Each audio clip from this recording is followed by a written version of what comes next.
በእነዚህ መስመር ነው ዓለም የተሰራው። በእነዚህ ነው ሁሉንም ነገር ማድረግ እንችላለን። በብርሃን በመስመርና በቀለም ከሶስቱ የተለየ ዓለም ላይ ምንም ነገር አልነበረም። ኢትዮጵያውያን ቤዚክ ወይም ፕሪማሪ ቀለም ነበር የሚጠቀሙት። በደርግ ዘመን መንግስቱ ኃይለማርያምና ሚኒስተሮቹ ሰማያዊ ቀለምን ለብሱ ነበር። ሰማያዊ ቀለም ሁለት ትርጉም ነው ያለው፣ ኔጌቲቭ እና ፖዚቲቭ ትርጉም። አለባበሳችን መስተካከል አለበት። ኢትዮጵያውያን ቀድመው እንደሄዱ የምታውቀው ዓለም አሁን እየተጠቀመበት ያለውን ጉዳይ ከዘመናት ከሺህ ዓመት በፊት ይጠቀሙበት ነበር። የመቶ ዓመት ቅኔ የሚለው ሲኒማውን ሰይጣኒዝም እንደሚሰብኩ ቀድሞ በቅኔ እየነገሩ የእጅህ መዳፍ ያንተን ህይወት ይነግራል ይላል። እንዳንተ አይነት ሰው ኢትዮጵያን የሚያድናል። ጥንት ኢትዮጵያውያን ከለር መስመርና ብርሃንን የሚጠቀሙበት ልዩ ጥበብ አለ። በአራቱም አቅጣጫ በሀገራችን ብንጓዝ ቀለማቶች፣ ብርሃንና መስመሮች ለተለያዩ ዓላማ ይውላሉ። አጠገቤ እነዚህ ሶስቱን ነገሮች አባቶቻችን እናቶቻችን እንዴት እንደተጠቀሙና ጥቅማቸው አሁን ደግሞ እያጣን መምጣታችን ምን አይነት ዋጋ እያስከፈለን እንዳለ የሚያብራራ እንግዳ አለ። እንግዳችን መላኩ ይሰኛል። ከሱ ጋር ያደረገነውን ፖድካስት ስፖንሰር ያደረገልን ማኔዝ ወልሸቱ ግቢ ነው። ጤናማ ምግብና መጠጣችን ይመረጣል። የግቢያችን ድባብ ሰላም ይሰጣል። ቦሌ ሰላም ሲቲ ሞል ጀርባ እንገኛለን። ይሞክሩን። እንኳን ደህና መጣ ወንድሜ። እንኳን ደህና ቆይ። ስላገኘው በጣም ደስ ብሎኛል። በህይወቴ አፕሪሺየት ከማደርጋቸው ነገሮች መካከል አንዱ አርኪቴክቸር ነው። ቀለምም ውስጤን በጣም ይነካዋል፣ ላይንም በሆነ መንገድ ተጽዕኖ ያሳድርብኛል እና ስለአንተ ስሰማ ኦፍ ካሜራም ሳወራ እነዚህ ሶስት ነገሮች እጅግ በጣም ጥልቅ የሆነ መንፈሳዊም ሳይኮሎጂካልም እንዲሁም ማህበራዊም ሃይማኖታዊም ተፈጥሯዊም ጥቅም አላቸው እና እስቲ ከሃይማኖታችን እንነሳ። የኢትዮጵያ ኦርቶዶክስ ተዋሕዶ ቤተክርስቲያን ጥንታዊት ናት። እንግዲህ አርኪቴክቸር አላት፣ ቀለማቶችን ትጠቀማለች፣ መስመሮች ትጠቀማለች፣ ኮሚኒኬት ታደርጋለች። እስቲ እነዚህ ነገሮች እንዴት ነበር ትጠቀም የነበረው? ከዛን ጀምር። እሺ፣ አመሰግናለሁ ማኔ። በጣም ጥልቅ ነገር ነው። ኢትዮጵያውያን ቀድመው እንደሄዱ የምታውቀው ዓለም አሁን እየተጠቀመበት ያለውን ጉዳይ ከዘመናት ከሺህ ዓመት በፊት ይጠቀሙበት ነበር። ያ ስሪት ደግሞ የትኛውም የኢትዮጵያ ክፍል ላይ በግልጽ እናየዋለን እስካሁን ድረስ ማለት ነው። ለምሳሌ ከሃይማኖት አንጻር ስንሄድ ከስነ ፍጥረት መጀመር እንችላለን። ለምሳሌ እኔ እናንተ የተፈጠርንበትን እንይ። ለምሳሌ ይሄኛው ከርብ ነው፣ ክብ ነው፣ ሀፍ ከርብ ነው።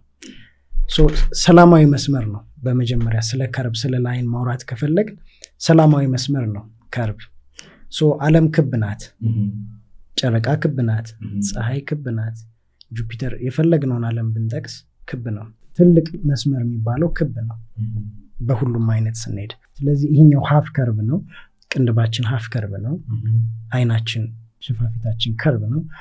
አይናችን በራሱ ክብ ነው። ውስጥ ሬቲናው ክብ ነው። አፍንጫችን ይህ ሳይዝ ክብ ነው። ከንፈራችን ክብ ነው። ይሄኛው ሳይዝ ክብ ነው። ጆሮአችን ያው ክብ ሀፍ ከርብንም ከክብ ስለምንጨምረው ማለት ነው። ራሳችን አጠቃላይ ክብ ነው። አንገታችን ክብ ነው። መገጣጠሚያዎቹ ሳይቀር ክብ ናቸው። የጡት ፓርቱ ክብ ነው። እንወርዳለን ወደታች። ሁሉም ነገር ከዛ ጋር የተገናኘ ነው ማለት ነው። ስንፈጠር ይሄ ነው ከላይን አንጻር ካየ ነው። አሁንም ስነ ፍጥረት ላይ ስንሄድ ስለ ብርሃን ካየን ክርስቶስ ፈጥሮ መጨረሻ ላይ ጨለማው ምን ይሆናለው? ብርሃን ይሆናል። ከዚህ ከሶስቱ የተለየ ዓለም ላይ ምንም ነገር አልነበረም። ትናንትም ዛሬም ነገ የሚሰራው ስማርት ሲቲ የምትለው ኒው ወርልድ ኦርደር ብለው የሚሰሩትም ከዚህ የተለየ ምንም ሊሰሩ አይችሉም። ሶስቱ ነገሮች ምን ናቸው? ላይን፣ ከለር እና ላይት ምንም ነገር መስራት ይችላል። በሶስቱ መኪናም በላይ የፈለገን በታትነ ማየት ይችላል። እሱ ጋር እንገባበታለን። ቤተክርስቲያናችን ላይ ለምሳሌ እንዴት ተሰራች፣ አባቶቻችን እንዴት ተራቀቁበት ካልክ ለምሳሌ ጊዮርጊስ ቤተክርስቲያን ፒያሳ ከሄድክ አሁን እዚህ መድኃኔዓለም 4 ማዕዘን ነው። ጥሩ ካቴድራል ነው። የቅርብ ጊዜ ስለሆነ እኔ አባቴ ከመቶ በላይ ቤተክርስቲያን ስለሰራ በቅርብ ርቀት አውቃለሁ። አባቴ መቶ ቤተክርስቲያን ሰርቷል። ከዛ በላይ ሰርቷል። አርኪቴክት ሆኖ ነው ወይስ ዝም ብሎ አልተማረም? ዲዛይን ሳረጋ ያለው መርገፍ ሲሰራ ጉልላት ሲሰራ አብሬዋለሁ። ጠይቀዋለሁ ማለት ነው። ቤተክርስቲያንን ስናይ በክብ ነው የምናየው። ማህሌቱ ክብ ነው። ከመጀመሪያው ከቅጥሩ ፒያሳ ጊዮርጊስ አይተከኑ የገጠር አብያተ ክርስቲያናትም ትክክለኛው አንድ አጥር አይደለም ያላቸው። የመጀመሪያው ዋናው አጥር አለ፣ ከዛ ሁለተኛ አጥር አለ። ከመጀመሪያው አጥር መቃብር ሊሆን ይችላል። ሁለተኛው አጥር ግን ቅዱስ ቦታ ነው። 40 ክንድ 80 ክንድ የሚባል አለ። ንጹህ ካልሆንክ ወደዛ መቅረብ አትችልም። ቅድስቱ ክብ ነው፣ መቅደሱ ክብ ነው፣ ውስጥ ላይ ያለው ሚስጥር ክፍሉም ክብ ነው። ቀና ብለህ ካየህ ጣራው ክብ ነው። የጣና ገዳማትን ካየህ እንደውም በእንትን ነው የኮርኒስ ላይ ናቸው ክብ ነው። እንደዚህ ጎጆ ቤቱ እንትን ያለ ምንድነው የተጠቀለለ። ይህንን ፖድካስት ወደ እናንተ ያደረሰው ማን ያዘዋል እሸቱ ግቢ ነው። ጤናማ ምግብና መጠጣችን ይመረጣል። የግቢያችን ድባብ ሰላም ይሰጣል። ቦሌ ሰላም ሲቲ ሞል ጀርባ እንገኛለን። ይሞክሩን። ከላይ ጉልላቱን ስታይ ክብ ነው። መስቀሉ በራሱ ኖርማል መስቀል ብቻ አይደለም፣ የክብ መስቀል ነው። ከላይ ጉልላቱ የሚቀመጠው የሰጎን እንቁላል ይመሰላል፣ ተምሳሌት አለው። እሱን ለሊቃውንቱን ተውና ክብ አሁንም እዛ ውስጥ አለ። የሰጎን እንቁላል የቤተክርስቲያናችን ጥንካሬ ምናምን ይገልጻል። ፕላስ ደግሞ ሰጎን እንቁላል ወርዳ አይኑን አትነቅልም፣ እንዲህ ብላ ነው የምታየው። በቃ እንዲህ ነው የምታየውና እግዚአብሔርም አይኑን ሁሉ ቤተክርስቲያን ላይ እንደሚያደርግ። ስለዚህ ከመስመር አንጻር ካየነው ከዛ ጋር ይያዛል። አሁን ለምሳሌ በቅርቡ አሜሪካ ዱም ሰርታለች፣ ሚሳኤል እንዳትመታ። አሁን በዚህ ሳምንት ውስጥ ዱም ሚንስ ሃፍ ከርቭ ነው ከላይ የሚሸፍ ዶም የሚባለው ማለት ነው። እሱ ሆሪዞንታል አይደለም የሚነጠፈው፣ ሚንስ ማታየው ነው፣ ያው ራዳር ነው የሚያነበው፣ ግን ሃፍ ከርቭ ወደዛ እንገባለን። ስለዚህ ስነ ፍጥረት እንደዚህ ነው የተፈጠረው። ስለዚህ ቤተክርስቲያኑ ገባን፣ አርኪቴክቸሩ እንደዚህ ሆነ። ከዛ ወደ ካህናቱ ንግባ። የሚጠመጥሙት ክብ ነው ካህናቱ። ዲያቆናቱ የሚያደርጉት ቆብ ክብ ነው። መነኮሳቱ የሚያደርጉት ቆብ ክብ ነው። ጳጳሳቱ የሚያደርጉት ክብ ነው። ወደ ቀለም ስንገባ ደግሞ ነጭ ነው። እንደየማዕረጋቸው ቀለሙ ይለያያል። ቢጫ የሚለብስ መነኮሳት አሉ፣ ጥቁር የሚለብሱ መነኮሳት አሉ። እሱ ትርጓሚው አሁንም ለሊቃውንቱ እንተዋለን። ከዛ በተጨማሪ ደግሞ ወደ ቅዳሴው ስትገባ ማህሌት ሲዞሩ ክብ ነው የሚሰሩት፣ ወይ ደግሞ ሆሪዞንታሊ እንደዚህ ፊት ለፊት ማለት ነው። ሆሪዞንታልም ሰላማዊ መስመር ነው። ስለዚህ እሱን ይጠቀማሉ ማለት ነው። ያ ነው መስመሮች ተደምረው በጥቁር ልብስ መቼስ ሊቀደስ አይችልም ማለት ትርጓሜ አለው፣ ጥቁር ለሰይጣን ስለሚባል። ስለዚህ ለምሳሌ ማየት እንችላለን ስለ መስመሮቹ። ቨርቲካል መስመር ለምሳሌ በተለምዶ ወንዴ መስመር ተብሎ ይጠራል። የመስመር ጾታዎች አሉት። ስለዚህ 3 መስመሮች ነው ያሉት። አንደኛው ቨርቲካል፣ ሁለተኛው ሆሪዞንታል፣ ሶስተኛው ዲያጎናል። በእነዚህ መስመር ነው ዓለም የተሰራው። በእነዚህ ነው ሁሉንም ነገር ማድረግ የምንችለው። ለምሳሌ ፊት ለፊታችን ካሜራ አለ። ካሜራው የሚያውቀው ላይትና ቀለም ነው። ላይን ነው የኔ እናንተ ላይን፣ የማይኩ ላይን፣ የመጋረጃውን ቀለምና ላይን የሚያነበው። ከዚህ ቀረጻ ብትጀምር ወጦ መጨረሻ ላይ የምታየው ላይን ነው። ግራፊክስ ብሰራው እንኳን ጽሁፎቹም በላቸው የሚደረገው የሚጨምረው ነገር በሙሉ ወይም ፍላት አድርገው ቀርጸው ከለር ልስራው ቢሉ ቀለም ነው የሚጨምሩበት። የቀለም ቁጥር አለው ኤዲቲንግ ላይ። ኤዲቲንግ ባለሙያዎች ያውቁታል እሱ ማለት ነው። ስለዚህ ላይት ካልበራ ልንቀረጽ አንችልም። ቀለም ከሌለ፣ ላይን ከሌለ ሊያቀን አይችልም። ከዚህ ይጀምራል እንግዲህ ካሜራን ወይም ይህንን ቴክኖሎጂ ከሶስቱ ሊያልፍ አይችልም ምንም ነገር ብትፈጥር። ቨርቲካል መስመር ለምሳሌ ዲግኒቲን ያሳያል፣ ማዕረግን። ወንዴ መስመር ነው ብያለሁ። ፎቆቹን ወይም የአክሱም ሐውልትን እየው የኢትዮጵያን ዲግኒቲ የምታየው በአክሱም ሰይመውታል። 4 ማዕዘን ቅርጽን ላሊበላ ላይ ታገኘዋለህ። ደግሞ የሌሎችን አብያተ ክርስቲያናት ደግሞ ሰላማዊ መስመሮች ሲጠቀሙ ደግሞ ሌሎች አብያተ ክርስቲያናት ላይ ታያለህ። እያንዳንዷን መስመር ይጠቀሙታል። ኮዱንም ብታየው ላሊበላ ላይ የተቀረጸውን ኮድ ከመስመር ያለፈ አይደለም። ስቲል ጽሁፍ ሀል ለማለት ላይን እኮ ነው። ለም ለማለት ወይም ኤም ቢም ሲም በለው ላይን ነው። አሁን ለምሳሌ ኤአይ መጥቶ ምንም ነገር ማድረግ ይችላል። ኤአይ አሁን የፈለገውን ነገር ለማድረጉ ግን ያ ኮምፒውተር የሚያውቀው 0 እና 1 ነው አይደል? ባይናሪ ነምበር ነው የሚያውቀው። 0 ክብ ነው፣ 1 ቨርቲካል ነው አይደል? ከሁለቱ ያለፈ ያ ኮምፒውተር ምንም ነገር አያውቅም ማለት ነው። ቨርቲካል ላይን ያን ያሳያል፣ ስርዓትን ያሳያል፣ ዲሲፕሊን ያሳያል፣ ጥንካሬን ያሳያል፣ የሰውየውን ከፍታ መጠን ያሳያል። ለምሳሌ ሴቶች ብዙ ጊዜ ረዥም ወንድ ይላሉ፣ ወንዴ መስመር ስለሆነ አይናችን ከፍታን ይፈጥራል፣ ጉልበት ይፈጥራል። ለምሳሌ ከዚህ ጋር ተያይዞ ቨርቲካል ላይን ስናነሳ የኛ ሀገር አርሶ አደርና ኒውዮርክ የሚኖር ወይም ዱባይ የሚኖር ወይም ሌላ ሀገር ላይ የሚኖር አንድ ጥሩ ገቢ ያለው ሰውና ምንም አይነት በድህነት ውስጥ የሚኖር የኛን ሀገር አርሶ አደር ሁለቱም ብታገናኘው የደስታቸው ምንጭ ምንድን ነው ካልከኝ ላይኑ ነው። የሚኖሩበት ኒውዮርክ ለምሳሌ ቨርቲካሊ በጣም ከፍ ያለ ህንፃ ነው። ቤቱ 4 ማዕዘን ነው። እስር ቤት ነው፣ አፓርትመንት ነው፣ እስር ቤት ነው። በሩ 4 ማዕዘን፣ መስኮቱ 4 ማዕዘን፣ ግድግዳው 4 ማዕዘን፣ ኪችን ካቢኔቱ 4 ማዕዘን። ከዛ ቴብሉ ዳይኒንግ ቴብል፣ አሁን ብዙ ሰው ማስተካከል ያለበት ዳይኒንግ ቴብሉን 4 ማዕዘን አድርጎ ይጋብዛል።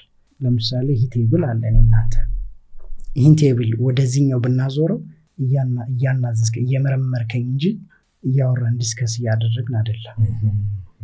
ቨርቲካል መሆኑ ይህኛው ማጠሩና ሆሪዞንታል መሆኑ ሰላማዊ መስመር መርዘሙ ለዲስከሽን ሞር ይቀርባል ፖድካስት ስለሆነ። ይህኛውን ብናዞረው ግን የአለቃና ወደ ምርመራ ይሄዳል። የቴብሉ ላይንና አቀማመጥ ወይም መስመር በራሱ ትርጉሙን ይቀይረዋል ማለት ነው።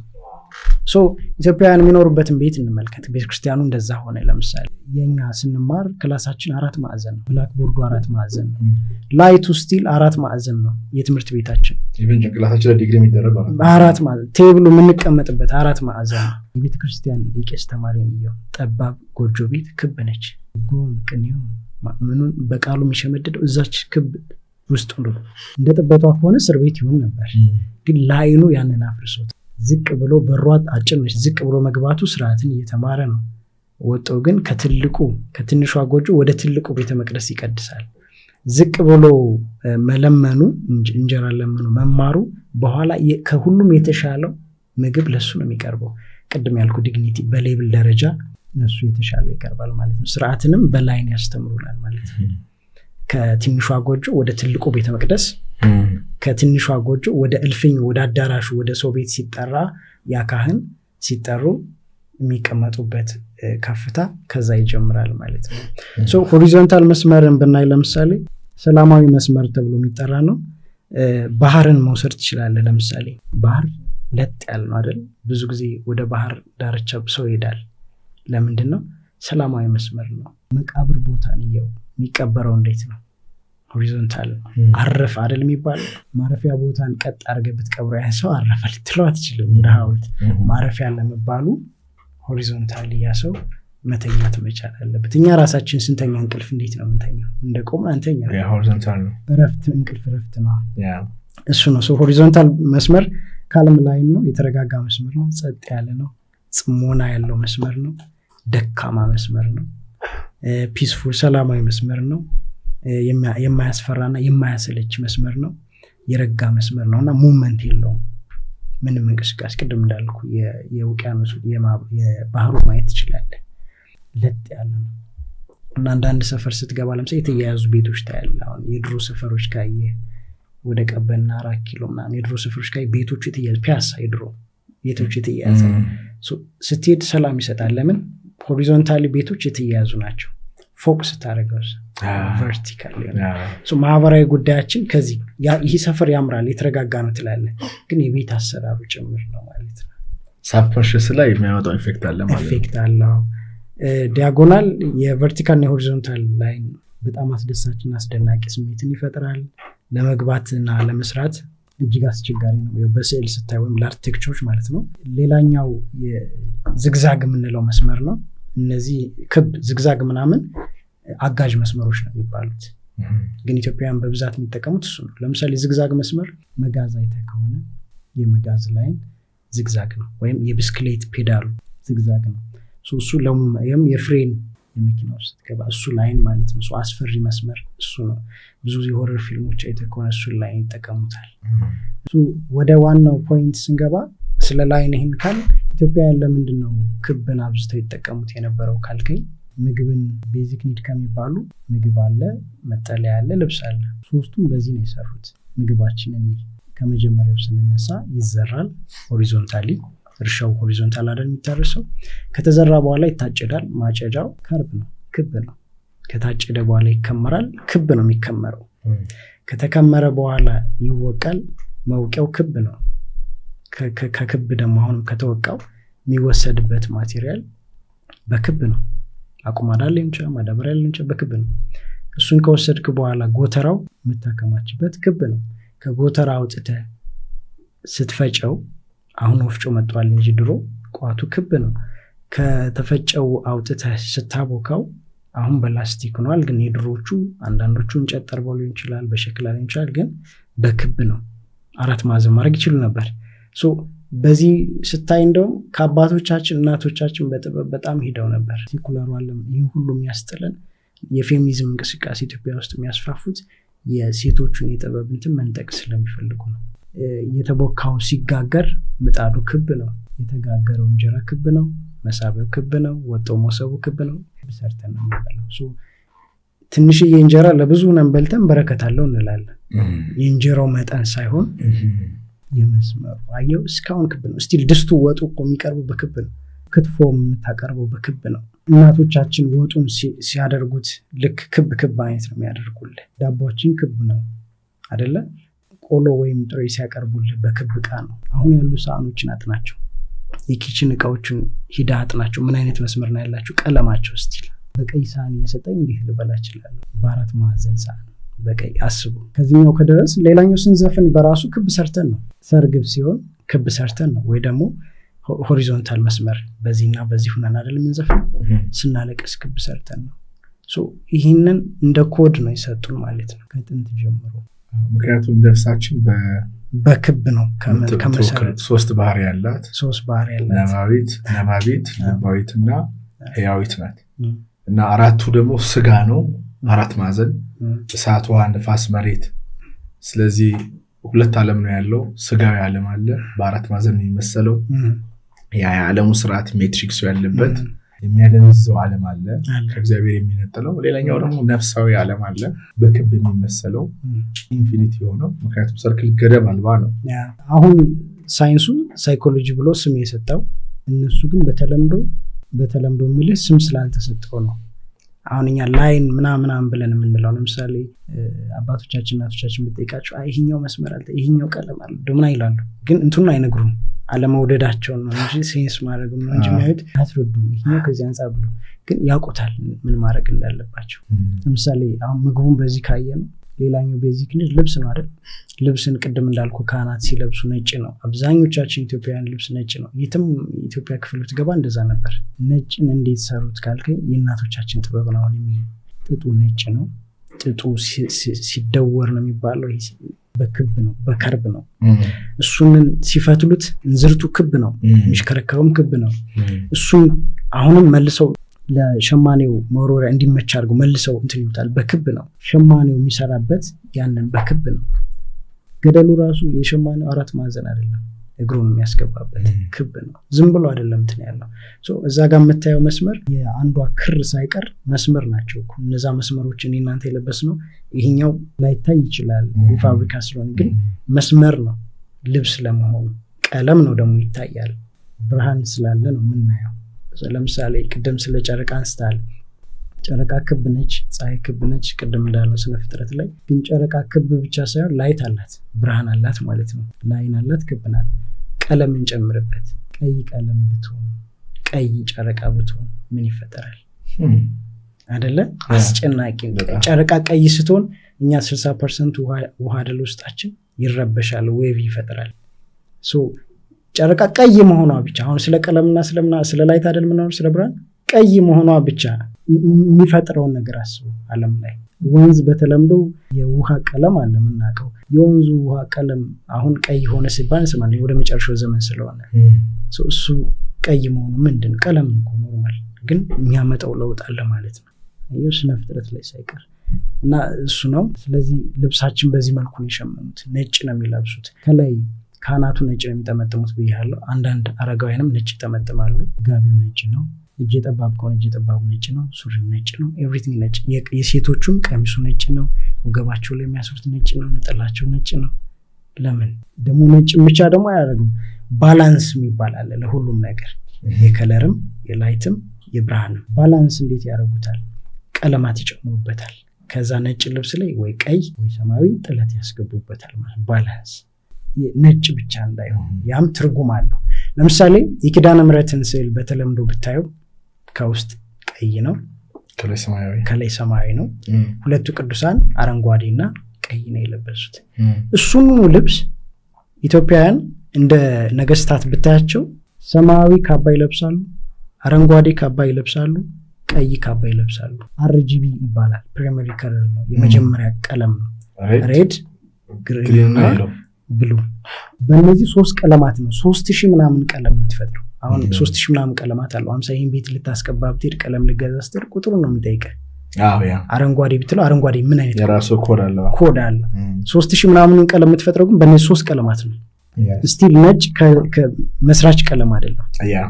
ጥቁሩም እና አንድ ቀለም ከፍ ሲል ብርሃን አለው ወደ ነጭ ነው የሚሄደው፣ ዝቅ ሲል ወደ ጥቁር ነው የሚሄደው።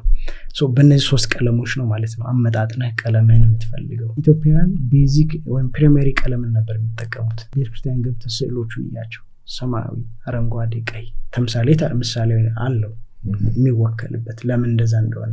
ነገስታቱም ያንን ቀለም ይጠቀሙት ነበር በሚለብሱት የንግስና ልብሶቻቸው ማለት ነው።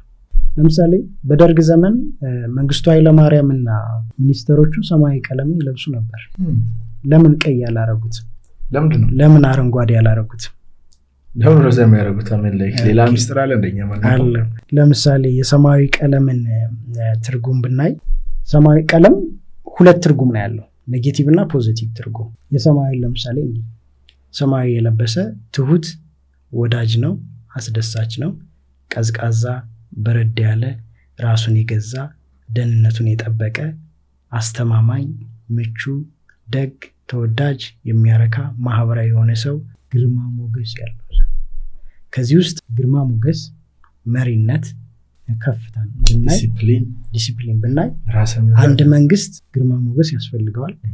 ከፍታ ደግሞ ግድ ነው። የበላይነት መሪነት ደግሞ መሪ ነው። ለዛ ሰማያዊ ቀለም ይመርጡታል። ኔጌቲቭን ብናይ ግን ሀዘንተኛና ወይም ጠንካራ ኃይለኛ ይሆናል ማለት ነው።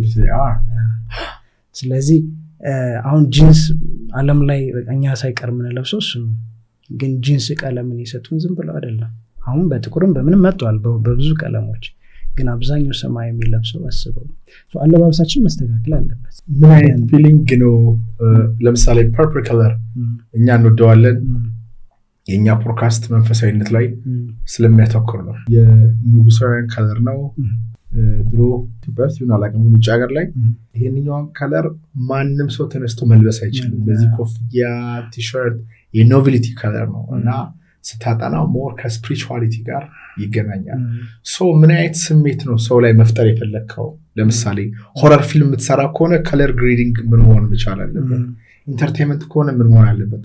ክለብ ከሆነ ዲዛይን የምታደርገው፣ ቤተክርስቲያን ከሆነ ዲዛይን የምታደርገው፣ ስቱዲዮ ከሆነ ዲዛይን የምታደርገው፣ የምትለብሰው ልብስ ህዝቡ ላይ ሊፈጥር የሚችለው ነገር ምን አይነት ኢሞሽን ነው ኢምፓክት ስላለው። ለምሳሌ እኔ ጃፓን በሄድኩኝ ሰዓት ሊትራሊ አንዳንድ ቦታ ተገርሜ ፎቶ እያነሳው ነበር። በጣም የከለር ጂኒስ ናቸው። ከተማቸው አይጨውም፣ ማስታወቂያ አለ። የከለር ኮምቢኔሽኑ ዓለም ላይ አይቼ በማላቅበት መንገድ ያምራል። እየዞርኩኝ ግራፊክሶችን ማንሳት ጀመርኩኝ፣ ስዕሎችን ማንሳት፣ ማስታወቂያዎችን ማንሳት ጀመርኩኝ። የመኪናዎቹ ቀለም እንዴት ደስ ይላል! የመኪናዎቹ ቀለም እዛ የምታየው ማለት ነው። ላይት ደግሞ ላልከው ልክ ከተማው ጋር ስገባ በጣም ላይት ፖሊሽን ያለበት ሀገር ነው። መብራት ብቻ ነው ያለው። ኤርፖርቱ በጣም ሂውጅ ነው። ዲፕሬሲንግ ነው ከለሩ ምናምን ነገር ላይ ግሬ ነው ሳምቲንግ በጣም ማለት አታስተውሉ። ከዛ በቃ አርኪቴክቸሩ ማየት ጀመርኩ። ማለት አም ኮንሽስ ማን ቢንግ ስሜቴን የሆነ ነገር ሲነካው ምንድን ነው ብዬ ማወቅ እፈልጋለሁ እና ማስተዋል ጀመርኩ። ከዛ ሳየው አርኪቴክቸሮቹ ቀለም ላይ እጅግ በጣም ኮንሽስ ይሆናል። ከዛ ወጣን ከኤርፖርቱ ስንወጣ ምሽት ላይ ነው የወረድነው፣ 2 ሰዓት ምናምን አካባቢ። ከተማውን ወድጄው ልሞት ማለት ላይቱን የተጠቀሙበት መንገድ እንዴት ደስ እንደሚል በቃ አይረብሽም፣ የሆነ የተጠና ያማረ። ይሄ ነገር ደግሞ በሄድኩባቸው ቦታዎች ሁሉ ይህን ነገር አስተውያለሁ። ለምሳሌ የሆነ የሚውዚክ ኤሌክትሮኒክስ ሾፕ ገባሁኝና የቤቱ ላይት በቃ አስደነቀኝ። እንዴት አድርገው ሲምፕል ነው፣ በጣም ያምራል። ይሄ ምን ያደርጋል? ዩ አር ሴፍ ሂር፣ ደህና ነህ እዚህ። ለምሳሌ ከከተማ አንጻር ስታየው ካናዳን እንውሰድ። 7 ወር 6 ወር በረዶ ነው፣ ስኖ ነው። በረዶ ቅዝቃዜው በራሱ ዲፕሬሽን ይፈጥራል። ከዛ ደግሞ በረዶ ነጭ ብቻ ነው። ስለዚህ የነጭን ሪቨርስ ቤቱ መቀባት አለበት ማለት ነው፣ ባላንስ እንዲያደርግ። ነጭ ቤት አታይም ካናዳ። ኖርዌይ፣ ስዊድን፣ ካሪቢያን ሀገራት የሚባሉት ራስን በማጥፋት አንደኛ ናቸው። ጎሎባቸው አይደለም በኑሯቸው ጥሩ የሚባል ኑሮ የሚኖሩ አካባቢዎች እንደውም እነሱ ናቸው። በጣም የሚገርመኝ እንደውም የኛን የኮሮጅን ፎቶዎችን ልክልሃለሁ። ቤታቸውን ብቻ ሳይሆን መንደር በክብ መስራት እየጀመሩ ነው። በሀፍ ከርብ እና በክብ መስራት እየጀመሩ ነው። ሌላኛው ኖርዌይ፣ ስዊድን አሁንም ቀዝቃዛ የሚባለው የሰሜን ንፍቀ ክበብ ስላለ ቀዝቃዛ ያለበት በረዶ ያለበት አካባቢ ነው። ግን በምን ያካክሱታል ወይም ባላንስ ያደርጉታል? ቤቶቻቸውን ጎግል ካረክ አሁን ስዊድን ምናምን ዴንማርክ ቢጫ ቀለም ያለው ቀይ ቀለም ሆት የሆነ ሰማያዊ ቀለም ነው ቤቶቻቸው። ለምን? ያ ስኖ ሲመጣ አይነት ሳይቀር ህክምና እንትን አላቸው የሚወስዱት ምድር የሚባለው ልክ ስኖ ሲመጣ ላይናቸው ለምናምን የሚወስዱት ክትባት አለ። ሶ የሚያዩት ነገር ቢያንስ ቤቱ ከስኖ ሆት መሆን አለበት። አንድ ኮልድ ነው በረዶ፣ የዛን ሆት የሆነ ቤቱ መቀባት አለበት። ቢጫ እኮ በእኛ ብትቀቡ አይሆን ወይ ቀይ ቀለም አስበው ለእኛ ሀገር ብታመጣው ወይ ሰማያዊ ብቻ እንትን ይላል። አንዳንድ ሰው እንደውም ቤቱን ራሱ ውስጡን ሰማይ ሲቀባ ያለው በመጋረጃው በሶፋ እንዴት ነው ባላንስ የምታደርገው? እና እሱን ያውቁታል እነሱ። ብዙ አበሾች ኮንሽስ አይደለን። ምን ያሁን ባቡር ውስጥ ሳይቀር ፎቶ አንሳሉ ከለሩን ኬት ኮምባይን እንዳደረጉት እንዴት እንደሚያምር። ይሄ እውቀት ይጠይቃል። አንዳንድ ሰው ብር አለው ግን በብሩ ምን አይነት ቀለም መምረጥ እንዳለበት አያውቅም። ራሱን ልብሽ የሚያደርግ ቤቱን ብጥብጥ የሚያደርግ ሰላሙን የሚያሳጣ ቀለም ይቀባል። አያውቀውም ግን ከዛ ምንድነው ቤት ያስጠላኝ ይላል። ቀለሙን ቀይርና ሞክረው፣ ወይም ላይቱን ቀይርና ሞክረው፣ ወይም ላይኑን እንዳልከው ቀይርና ሞክረው። በሆነ መንገድ you will feel good። በትክክል አሁን ሰው ራሱን እስር ቤት እያስገባ ነው ብዬ አስባለሁ። ለምሳሌ እኔ አልገባውም ግን በፎቶ ሲያይ የኛ ማረሚያ ቤቶችም አሉ፣ ብረቶች አሉ። እስር ቤት ለመሆኑ 4 ማዕዘን መሆን አለበት። ቅድም እንዳልኩ የህንድ ፊልም ላይ ግን ካየው ቨርቲካሊ ላይ ነው። ሆሪዞንታል ከሆነ ሰላም፣ ግን ቨርቲካሊ ብረቶቹን አይተህ ከሆነ ቨርቲካል እንደዚህ እንትን ያሉ ናቸው። አየር ይገባል፣ ያሳያል። መታሰርህን ልታቅ እንደውም አዲስ ቴክኖሎጂ ምን መጥቷል? በእርግጥ ያኛው አምሮህን አይደል እንድታስር የምትፈቅደው 15 ዓመት አንድ ሰው ከሚታስር በ15 ደቂቃ የ15 ዓመት ቢታስር የሚያጋጥመውን ነገር በምር የሚባለው 3D እናሳየውና ከዛ ይፈታ። ለምን ጊዜ ይባክናል? እንደዚህ ጀመሩ። አስበው ጉዳዩ ታስር ያለው ብለህ እንድታምን የሚያደርግህ። ለምሳሌ ዶክመንታሪ ላይ እኛ እንሰማለን፣ አላየንም። ምን ሰማው ምንድነው ግን ጠባብ ክፍል ውስጥ ታስር ጨለማ ውስጥ ይላል። ጠባብ ክፍል ምን አይነት አራት ማዕዘን አየው። ለምንድነው ጨለማ ያረቡታል? መኝታ ቤታችን 4 ማዕዘን አድርገን ታዲያ እንዴት ነው ደስ ወይ? ሳሎንህን 4 ማዕዘን አድርገው እንዴት ሊሆን ይችላል? እሺ 4 ማዕዘን ሆነ የምትቀባው ቀለም። ለምሳሌ ሆስፒታል እንግባ፣ ከሙያ አንፃር እንግባና ሆስፒታል እንግባ። ሆስፒታል ስንገባ ነጭ ነው የሚቀባው፣ ሂል የሚያደርግ ከለር መሆን ያለበት፣ ግን ሙሉ ነጭ አይደለም። ከግማሽ በኋላ ባላንስ የሚያደርግ ትንሽ የሆነች አይነት ከነጭ የሚመሳሰል ይቀቡታል ከግማሽ በኋላ።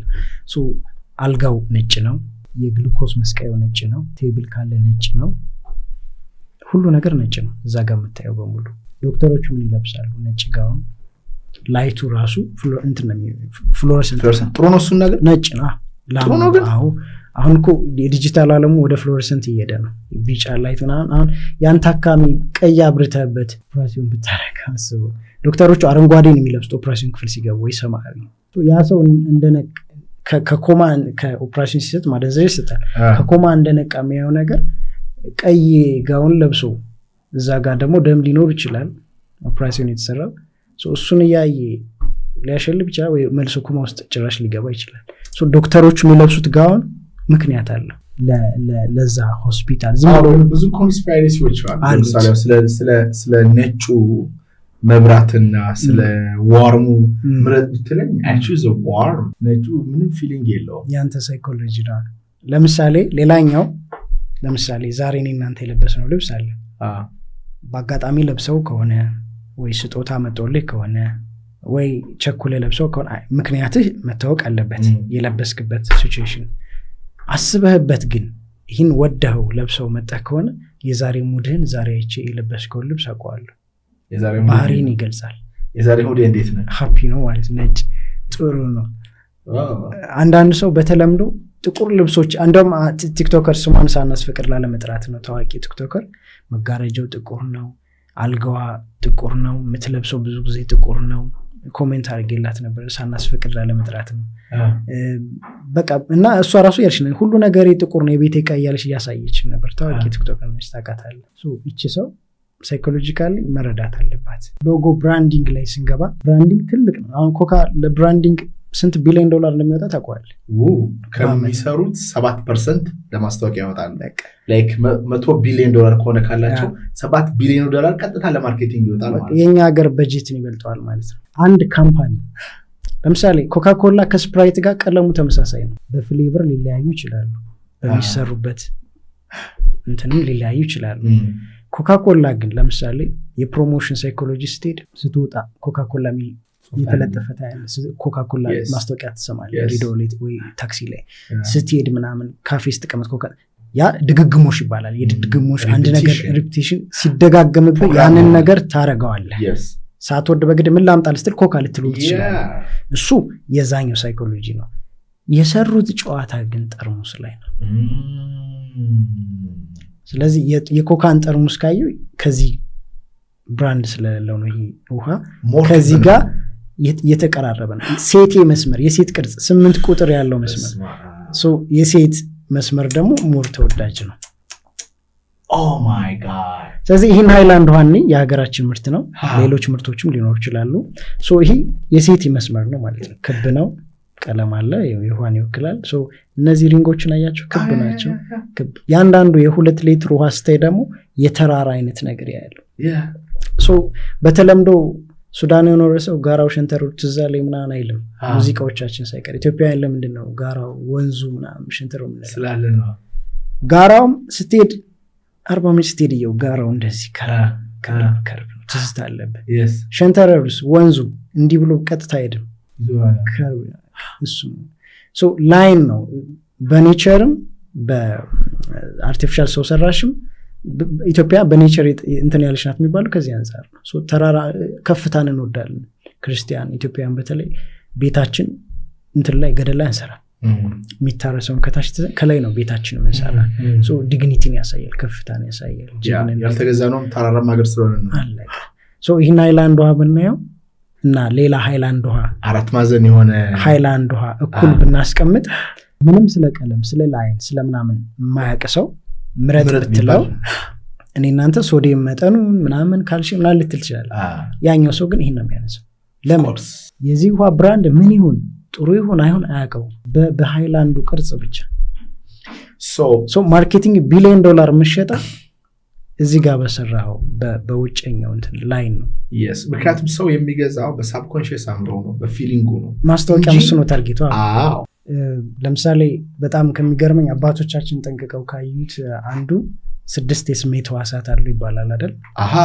አይን አለ ምላስ አለ ጆሮ አለ አፍንጫ አለ አይደል ሌላኛው ያው ቅድም ያልከው ነው 90%ን የሚወስደው አይን ነው ከአምስቱ ስሜት ሳይንስ ራሱ 89 ይለዋል አብዛኛው ኢንፎርሜሽን የሚገባው በቃ አምሮህ ሜሴጅ የሚወስደው ከአይን ነው ሞር ማለት ነው ስለዚህ አይን ላይ ካልክ አይን የሚያየው ላይን ነው አይን የሚያየው ያው እዚህ ጨለማ ውስጥ ባስቀምጥ ብርሃን ከሌለ ብርሃንን ነው ማለት ነው አይን የሚያየው ቀለምን ነው ሶስቱ ስለዚህ ለምሳሌ መኪና ቪትዝና ኮምፓክት የቶዮታ ምርቶች ናቸው የቱን ትመርጣለህ ዝም ብለህ ስለ ላይን ስለ ከለር ሳላወራህ ሁለቱም ባስቀምጥልህ ቪትዝ እመርጣለሁ ለምን ያኛው ጉልበት የለውም ስላወቅ ነው ስለ መኪና ስላወቅ ስለ መኪና የማያውቅ ሰው ብትጠይቀው ግን ያሪስ ኮምፓክት ነው ለምን ሲሰላይክ የሆነ ላይን ከርብድ ነች ላይን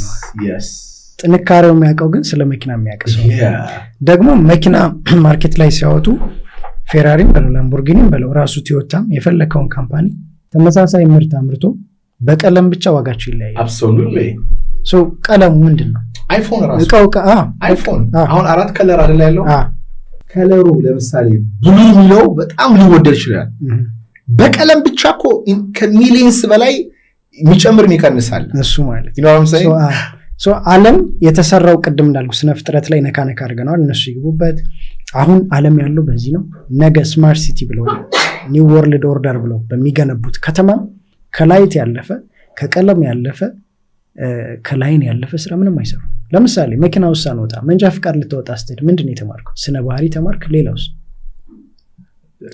ቀለሞች አሉ፣ ሲምቦሎች አሉ። የተማርከው ላይት፣ ቀለም፣ ከለር ነው። ላይት ራሱ ቢጫ ቀይ ሲበራ ምናምን ነው። ላይቱ ላይ ምን አለ? ቀለም አለ። አረንጓዴ አለ፣ ቀይ አለ፣ ቢጫ አለ።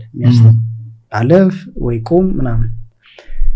ሌላው ቀለም ላይ የሚያስገድድ የሚያስጠነቅቅና የሚከለክል አለ አይደል? መንገድ ላይ የምታያቸው ይሄ ይከለክላል ብለህ ምን እናንተ የምንግባባበት ቀለምና ላይን ተጠቅመው በክብ መደብ ሰማያዊ መደብ ላይ የሆነች ቀስት ካስቀመጡ ምልክት ነው። ይሄን አሁን ዛሬ ይሄንን የትራፊክ እንትን ብዘጋው ይሄ ከተማ ይሄም ዓለም ሁሉ ነገር ተዘጋ ነው። የምንግባባው በላይን ነው፣ የምንግባባው በቀለም ነው፣ የምንግባባው ይሄ ዓለም እየተንቀሳቀሰ ያለው በላይት ነው።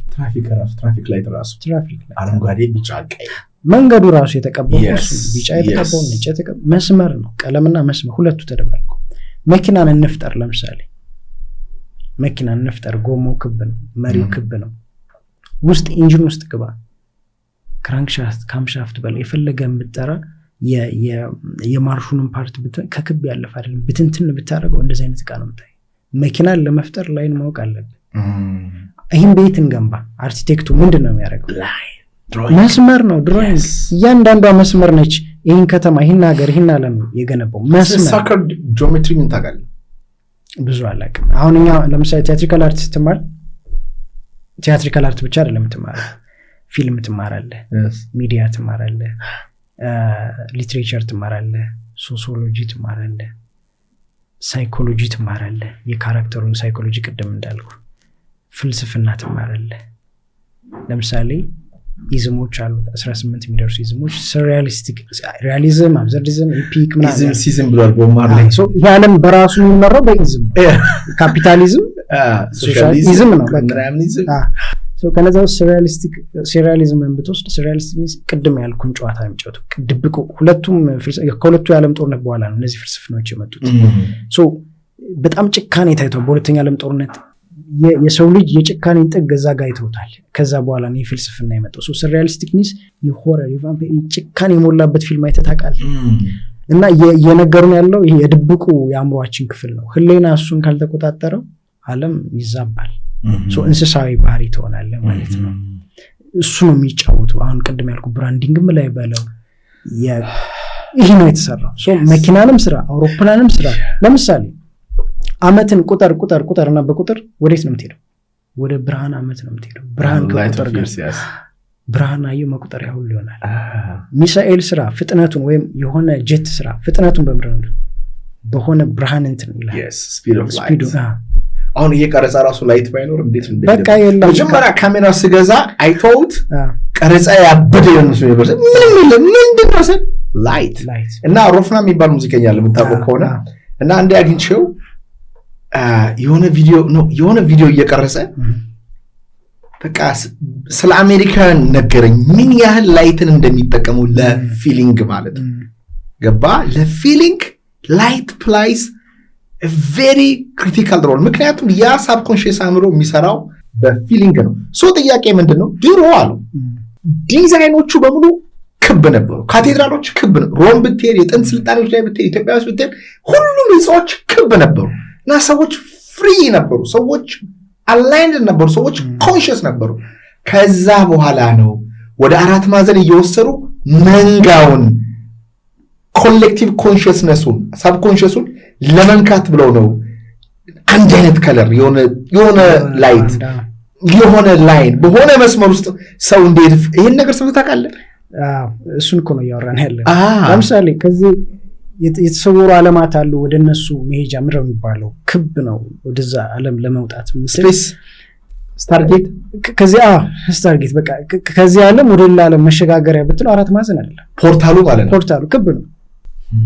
ለምን አንድ ዋሻ ስራ ኢንጂነሪንግ ነው። አራት ማዕዘን ብታደርግ አይችልም፣ መቋቋም አይችልም።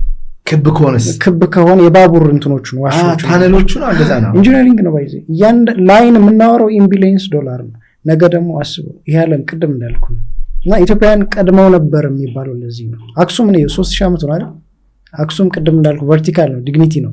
ቨርቲካል ግን ብቻ አይደለም፣ ጫፏን እያት ክብናት ያው ከሌላው ሚስጥሩን እየተነተን አይደለም ግን እኛ ከላይ ናንተ ካየን ባላንስ እሱን ወደ በር አምጠው የአክሱምን 4 ማዕዘን ክፍል ውስጥ ሆነ ባላንስ እንዴት ላድርገው ካልክ የበርህን የውስጡን ክፍል ሞር ከርብ ብታደርገው ከላይ ባላንስ አድርገው ሶ የሶስቱም መልሱ ምንድነው ከተባለ ባላንስ ማድረግ ለምሳሌ ቅድም ስለ ናይት ክለብ ስላነሳልኝ ነው ናይት ክለብ ስትከፍት ምንድነው የምገዛው ላይት ነው የመጀመሪያው አይን ነው ያለው ሰው እዛ ውስጥ የሚገባው ሶ የላይቱ ደግሞ ራሱ ላይቱ ቀለም አለው ስለ ሳውንድ አንገባም ያ ዌቭ ምናምን አንገባም ሶ ሞር እንድትጠጣ ሞር እዛ ጋር እንድትቆይ ኮንትሮል እንድትሆን ያንን ላይት ነው ያን ላይት ፕላስ ከለር ነው ኮንሺየስ እንድትሆን ደመነፍሳዊ እንስሳዊ እንድትሆን እንዳታስተውል ምንም ነገር አላደረጉም እሱም ብቻ ነው ያደረጉት ሌላው ልንገርህ የአምቡላንስና የፖሊስ መኪናን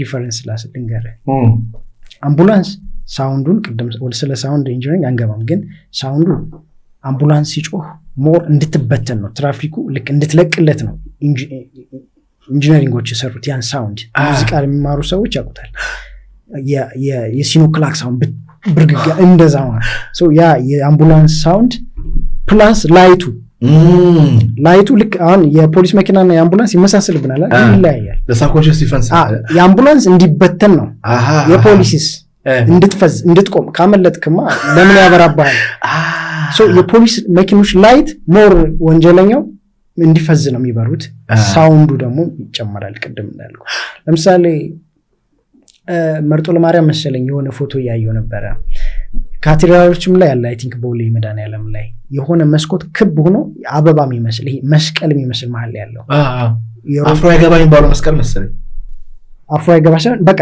በክብ ውስጥ የሆነ መስቀል የሚመስል ዲዛይን አለ እሱ ማለት ህንፃው ነጎድጓድ ይሄ መብረቅ ምናምን አይነት ከባድ ሳውንዶች ሲመጡ ህንፃውን ባላንስ የምታደርግበት ላይን ነው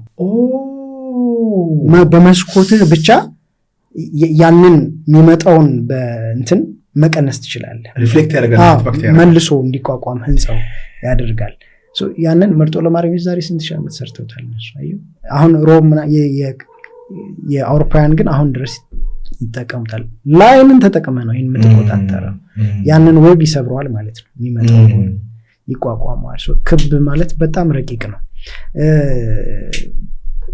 ሌላው ብራንዲንግ ላይ ለምሳሌ ብንገባ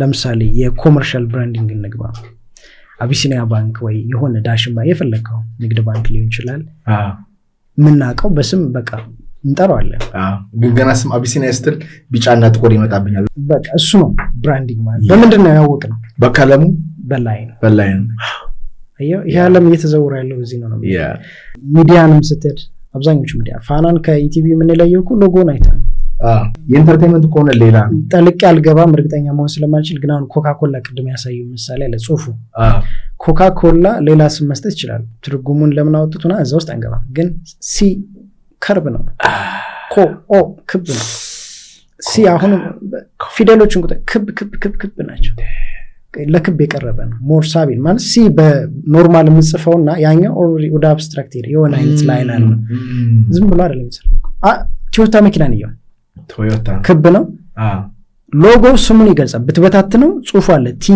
አለ ኦ አለ ዋይ አለ ቲ አለ ያለ ቶዮታ አለ ስሙ ሎጎ ውስጥ ስትበታትነው አለ ያንን ስም ግን በዛች ሎጎ ነው ይሸከፍ በክብ ሌሎቹ እንደየብራንዳቸው ይገልጹታል እና ቀላል ነገር አይደለም ይሄንን እና ለምሳሌ አሁን ላይ ልብ ማለት ያለብን ብዙ ሰው ራሱን ያጠፋ ድሮ ፍርድ ሲፈረድብህ ነው የምትሰቀለው እንጂ ራሱን ያጠፋ ሰው ብዙ አልነበረም በኑሮ ከተሄደኩ ድሮ በጣም ችግር ሊኖር ይችላል ያው የማህበራዊ መረዳዳት እንዳለ ሆኖ ግን ለምንድነው ሰው ራሱን ያጠፋ ያለ ብትል እኔ እናንተ እዚህ ውስጥ ካለን ሰዎች የለበስነው ነጭ ልብስና አረንጓዴ ጥቁር ማአት ከለር ነው ያለው እዚህ ጋር ውጣ ከዚህ ከቤት ቢጫ በጥቁር የለበሰ ታገኛለህ ሰማያዊ ያስጨንቃል ቀላል እዚህ ከተማ 1 ሚሊዮን ህዝብ ካለ 10,000 ወይም 1,000 ስትሄድየው በታክሲም በባስ በቃ ሂድ 10,000 ቀለም አይተህ ነው የገባው ምንም ሳሰራ ደክሞ ትገባል ቤትህ ብሮ ዱባይ በነበርኩ ሰዓት አእምሮዬን ፎግ ያደረገው አንተ ጸሎት ማድረግ ከበደኝ ሜዲቴት ማድረግ በጣም አቃተኝ። ቀኑን ሙሉ ሄጄ ጉልበቴ አልቆ እንዴት ነው እግዚአብሔር ማለት ዘይ ዲዛይንድ ዱባይ ነው ራሱ ስሙ ራሱ ዱባይ እኮ እንድትገዛ ነው እንድትዝናና እንድትገዛ ከራስ እንድትወጣ ነው ዋና ዓላማው። እና ሂውጅ የሆኑ ስክሪኖች አሉ። ከተማው ኢዝ ዲዛይንድ አንተ እዚህኛው ዓለም ላይ ሞደርን ባቢሎን ብላት እንዲህ እንድትሆን እግዚአብሔርን የምታስብበት ሞመንት አይኖርም። እኔ አርባ ምንጭ ለምሳሌ ብሄድ እግዚአብሔርን አለማሰብ አልችልም። ሰማዩ በጣም ክፍት ነው። ውሃ አለ፣ ጫካ አለ፣ አየሩ አለ። ሳይወድ በግድ የማያምን ኤቲስት ቢሄድ እንኳ ከተማ ውስጥ ሰማው ደስ ይለዋል። ምንም የማያውቅ ሰው አርባ ምንጭ ተወስደው ሂ ኮኔክትስ። መኪና ብዙ የለም፣ ብዙ ሄክቲክ ነገር አይደለም። ግን ዌን ዩ አር ዱባይ እንደ ትልልቅ ሲቲዎች ላይ ኒውዮርክ ምናምን ላይ ስትሆን ከተማው ምን ያደርግሃል? ያደነዝዝሃል፣ ድንዝዝ ያደርጋል። እንድታስብ አይፈልጉም እነዚህ ሰዎች። አሰብክ ማለት ዱባይ ማድረግ ታቆማለህ። አሰብክ ማለት ገንዘብን ትይዛለህ። አሰብክ ማለት ከኃጢአት ትርቃለህ። አሰብክ ማለት በእግዚአብሔር መደሰት ትጀምራለህ። ስለዚህ እነዚህ ሰዎች ደግሞ የአንተ አለመጠየቅና አለማሰብ ለነሱ ቢዝነስ ነው። ለምሳሌ የሆነ ሰው ነቅቶ ኮካኮላን ይህን ሁሉ አመጣጥቼዋለሁ ምንድን ነው ግን ጥቅሙና ጉዳቱ ብሎ ኮንሽስሊ ቢያስብ ኖሮ ለምሳሌ እሱ ሲል ኦፕን ሃፒነስ ከሚውዚክ ጋር ፊውዝ ያደርጉታል። በጣም አይንን የሚይዝ ከለር ሚውዚክን ያደርጉታል። ኦፕን ሃፒነስ ስትል ሞስት ፒፕል ዘ ዶንት ቲንክ ሃፒነስ ቢከፍት ይመስላችኋል። ያደርጋሉ። ከዛ ሳማ ውሎ አድሮ ኢፌክቱ ይመጣባቸዋል ማለት ነው። ያስ ይሄ ነው። ሌላኛው ለምሳሌ ከጸባያችን ቅድም እንዳልኩ ሰው ራሱን ለማጥፋቱ ኢትዮጵያ ውስጥ እየበዛ የመጣው የቤት ቅርጻችን ቅድም እንዳልኩ ከጎጆ ወጣንና አራት ማዕዘን። አሁን ገጠሩም ላይ ራሱ ቆርቆሮ ቤት እየተባለ አራት ማዕዘን ነው። ቤተክርስቲያኑ ወደ ካቴድራል ምናምን እየተባለ ወደ አራት ማዕዘን እየሄደ ነው። አየው ስቲል ከላይ ጉልላት አታይም። ይሄ ምንድነው? የመስቀደም ያልኩ የመስቀሉ አለ እንትን አታይም። ለምሳሌ መርገፍ የሚባል አለ በቆርቆሮ ዙሪያው የክብ ቤት ላይ ካየሽ የህፃናቱ መርገፍ ያ ሾሾቴ ቅድም ከሳውንድ ኢንጂነሪንግ አንጻር ቤተክርስቲያን ስገባ ያለው የደወል ድምፅ ደወሉ ራሱ ክብ ነው። ኤቭሪቲንግ ጽናጽ እንትኑ ክብ ነው። ጽናው ይሄ እጣን እንትን የሚሉ በክብ ኤቭሪቲንግ እና ከዛ ነገር እየወጣን መጣን።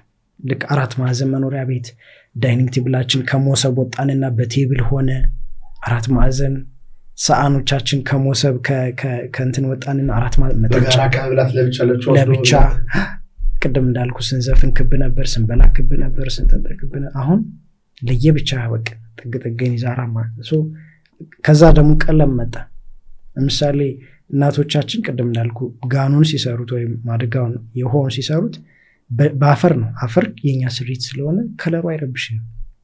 አሁን ያለው ግን ከአልሙኒየም የሚሰራ ከፕላስቲክ የሚሰራ ከምን የሚሰራ ቅርጹ ፕላስ እንትኑ ራሱ ተጽዕኖ አለው። ዝብርቅርቅ ያለ ነገር ነው የምታየው። ለምሳሌ ኪችን ካቢኔት አለ በዚህኛው በአዲስ አበባ ስትሄድ፣ ገጠር ሂድ እናቶቻችን የሚሰሩት የዕቃ መደርደሪያቸው ከርብ ነው እና እናቶቻችን ይበልጣሉ በጥበብ ምልለዛ። ለምሳሌ ጀበና እናቶቻችን ጀበና ከምትሰብርባት ምጣዷን ብትሰብርባት ይሻላታል። ለምንድን ነው? ጀበና የኢትዮጵያ ካርታ ቅርጽ ነው። ጀበና የሰበርሽ አትለቅ አቂም አለ ሲምቦል ያደርጉታል። የሚሰፉት ስፌት ላይ መሳቢያ ሲሰፉ ወይም ሌላ ማበጠር ያለ የሆነ ነገር ሲሰፉ በቀለም እኮ ይራቀቁበታል። እኔ አንድ አጋጥሞኛል እዚህ ጎዳና ላይ እየሰፋች አግኝቻት ሳየው ቀለሙ የሆነ ምንድነው ምናምን ስላት ልክ ሰዓሊ አብስትራክት ስሎ የሚያስረዳ አይነት አለ። ይሄ ማለት ይሄ ማለት ይሄ የእሷን ስሜት እዛ ጋር እየሰፋች ታውቃለች። እና አባቶቻችን ጥበቡን ያኛው ለወንድነት የሚሆነውን ጥበብን የሰሩት፣ እናቶቻችን ግን እስከ ጥልቅ ሂደውበታል። ቅድም ያልኩን የምግባችን ከመጀመሪያው ጀምሮ እስክንመገበው ድረስ እስከ ድስቱ እስከ እንጀራው ምናምን ድረስ ያለውን ማናሳያቸው። አሁን ያለው ፌሚኒዝም ለምን መጣ? ቅድም እንዳልኩ መኖሪያ ቤታችን መኖሪያን ቀሙን፣ ቤዚክ ኒድ ልብሳችን ቀሙን። አሁን ቢዘጋ እንዳሁን እንደ ነዳጅ ልብስ እንዴት ነው የምንሆነው? አሁን ምን ላይ መጡ ደግሞ? እሱ ማለት ኮንሽንሳችን ላይ ማለት ነው፣ አስተሳሰባችን ላይ፣ ሳይኮሎጂያችን ላይ። ከተሞቹን እያቸው የድሮዎቹ አይደሉ። ላይት ይበዛቸዋል፣ ቀለም ይበዛቸዋል፣ ላይን ይበዛቸዋል። ኮንፊውዝ ትሆናለህ ወዴት እንደምትሄድ ራሱ። እና ለምሳሌ ኒውዮርክ እኛ አልሄድንም፣ ግን በቪዲዮ በፊልም እንደምናየው ህንፃው ረዣዥም ነው። ቻይና ቅድም አሳይቻለሁ። ህንፃው የሆነ 100 ሰዎች ወይም የሆነ ሺዎች አንድ ህንፃ ላይ ይኖራሉ። ቨርቲካል ላይን ቅድም እንዳልኩ አስጨናቂ ነው። ከዛ 4 ማዕዘን ቤት ውስጥ አስቡ፣ በቃ እስር ቤት። ኒውዮርክ የሚኖሩ ግን ወጣ ብለው የራሳቸውን ግቢ የሚኖሩት ግን ደስተኛ ናቸው። ስለዚህ ጉዳይ ያለው ከቤቱ ነው ማለት እንድትጨነቅ ይፈለጋል። ዓለምን የሚመሩ አካላት ያንተ መጨነቅ የነሱ ቢዝነስ ነው። ስትጨነቅ ይሄን ሲጋራ ላጨስ፣ ይሄን ልብስ ልግዛ፣ ይሄን መኪና ስለሌለኝ እኮ ነው ትላለህ። ዋነኛው ዓላማው እኮ የሰይጣን ታርጌቱ የሰው የነፍሱን ጉዳይ ትቶ ምድራዊ ነገር ላይ እንዲባዝን ማድረግ ነው። እና ይሄ ነገር ደግሞ ሰው የተሰራበት በነፍሱ እግዚአብሔርን አግኝቶ ወይም መንፈሱን የእግዚአብሔር መኖሪያ አዳራሽ አድርጎ እንዲያረፍ ነው። ለዚህ ደግሞ ምንም አያስፈልግም። በነገራችን ላይ ወንድሜ ምንም አያስፈልግም። እግዚአብሔርን በስቲልነስ ማየት ነው። ወይም ደግሞ የምድር አበቦችን ያቸው ክብ እንዳልከው የሆነ ላይት የሆነ ከለር የሰማይ አዋፋትን ተመልከት። ስቲል ግን ያን ለማየት ታይም የለህም፣ ደንዝዛሃል። ምክንያቱም እኔ እናንተ ብንወጣ እኩል ዓለምን አናይም። ዓለምን የምናየው አእምሯችን በተቀረጸው ልክ ነው። በየቀኑ ደግሞ የእኛ አእምሮ በሚዲያው ይቀርጻል፣ በሶሻል ሚዲያው ይቀርጻል፣ በፖለቲከኞች ይቀርጻል፣ በፊልሙ በሙዚቃው ይቀርጻል። የሆነ ነገር ላይ እንድናተኩ ገባ። ያ የምናተኩርበት ነገር ወይ ሰላም ይሰጠናል፣ ወይ ፍርሃት ይሰጠናል፣ ወይ ፍቅር ይሰጠናል፣ ወይ ጭንቀት ጥላቻ ይሰጠናል፣ ወይ ደግሞ ተስፋ ይሰጠናል፣ ወይ ደግሞ ተስፋ ይሰጠናል። ደግሞ ዓለምን ለሚመሩ ሰዎች ለአንተ ተስፋ ሰጡ ማለት፣ ለአንተ ረፍት ሰጡ ማለት፣ አንተ ነፃ ሆንክ ማለት ታስቸግራቸዋለህ። በነፃነት አይመሩም፣ አይበሉም፣ አይጠጡም። መጠየቅ ትጀምራለህ፣ ማመስ ትጀምራለህ።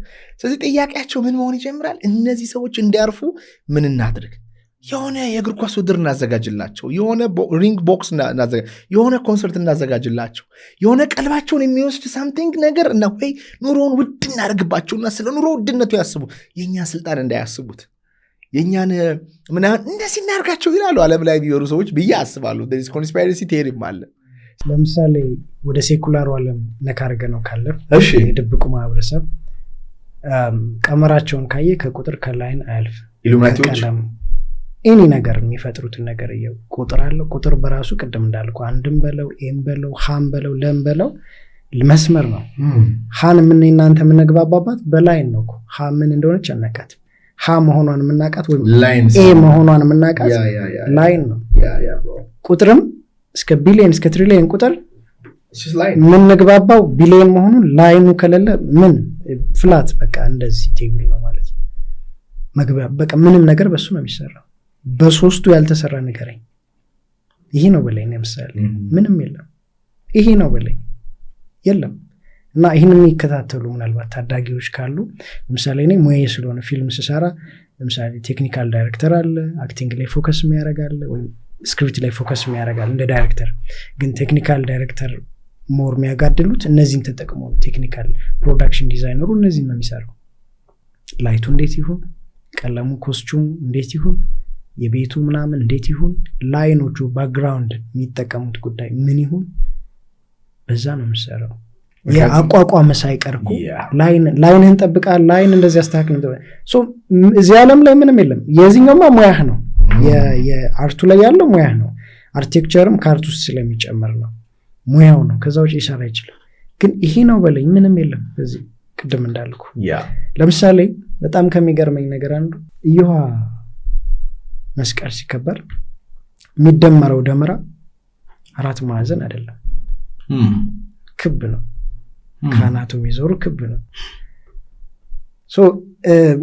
እኔ መመረቂያ ጽሁፌ ሂሩት አባቶማን የኢትዮጵያ የመጀመሪያው ፊልም ነበር እና ምን አጋጠመኝ? አንደኛው ዝብርቅርቅ ያለ ታሪክ እንዳለ። የመጀመሪያው ምንድነው ካሜራ መቼ ገባ የሚለው ነው። በምኒልክ ጊዜ ገባ። ፒያሳ ሰይጣን ቤት የሚባለው ቴዎድሮስ አደባባይ ጋር ያለው ሰይጣን ቤት የተባለው ቀሳውስቱ ስክሪኑ ላይ ሲያዩ ይሄማ የሰይጣን ስራ ነው ምናምን ብለው ነው የሚያልፉህ። ኖ አልኩኝ። ዝም ብለው አይሉም። ለምን እንኳን ንጉስ የሚያማክር ሊቃውንት ቀርቶ ተራ ተማሪ እንኳን ሰይጣን ምን እንደሆነ ያውቃል። የሚያስለፈልፉ የሚያስወጡ እነማን ናቸው? ሰይጣንን የሚገዝቱ የሚይዙት እነማን ናቸው? የውሃውንም በለው የሰማዩን የምኑንም ሰይጣን ያውቁታል። ንጉሥ እስከ ማማከር የደረሱ ሊቃውንት ነው የምነግርህ። ይህንን ፖድካስት ወደ እናንተ ያደረሰው ማን ያዘዋል እሸቱ ግቢ ነው። ጤናማ ምግብና መጠጣችን ይመረጣል። የግቢያችን ድባብ ሰላም ይሰጣል። ቦሌ ሰላም ሲቲ ሞል ጀርባ እንገኛለን። ይሞክሩን። እየተቀኙብህ ነበር። የ100 ዓመት ቅኔ ልንገርህ። ሲኒማውን ሰይጣኒዝም እንደሚሰብኩ ቀድሞ በቅኔ እየነገሩ እኔ እኮ ሙያዬ ነው እኮ ቀጣይ እሰራለሁ ብዬ የማስበው የተማርኩት ነው። ግን እየተቆጣጠረው ነው አይደለም። የተቆጣጠሩት ክርስቲያኖች አይደሉም። በሲኒማው ለምሳሌ 2026 የወጣ ፊልም አሁን እይና አውርድና ፖስተሩን እየው። 2026 በሙሉ ቀንድ ያለው፣ በሙሉ ዘንዶ ያለው፣ በሙሉ ትሪያንግል ያለው የፈለከውን ሰርች 2026 ከዘንዶ ከትሪያንግል ከቀንድ ካለው ነገር ውስጥ የወጣ ፊልም አታይ።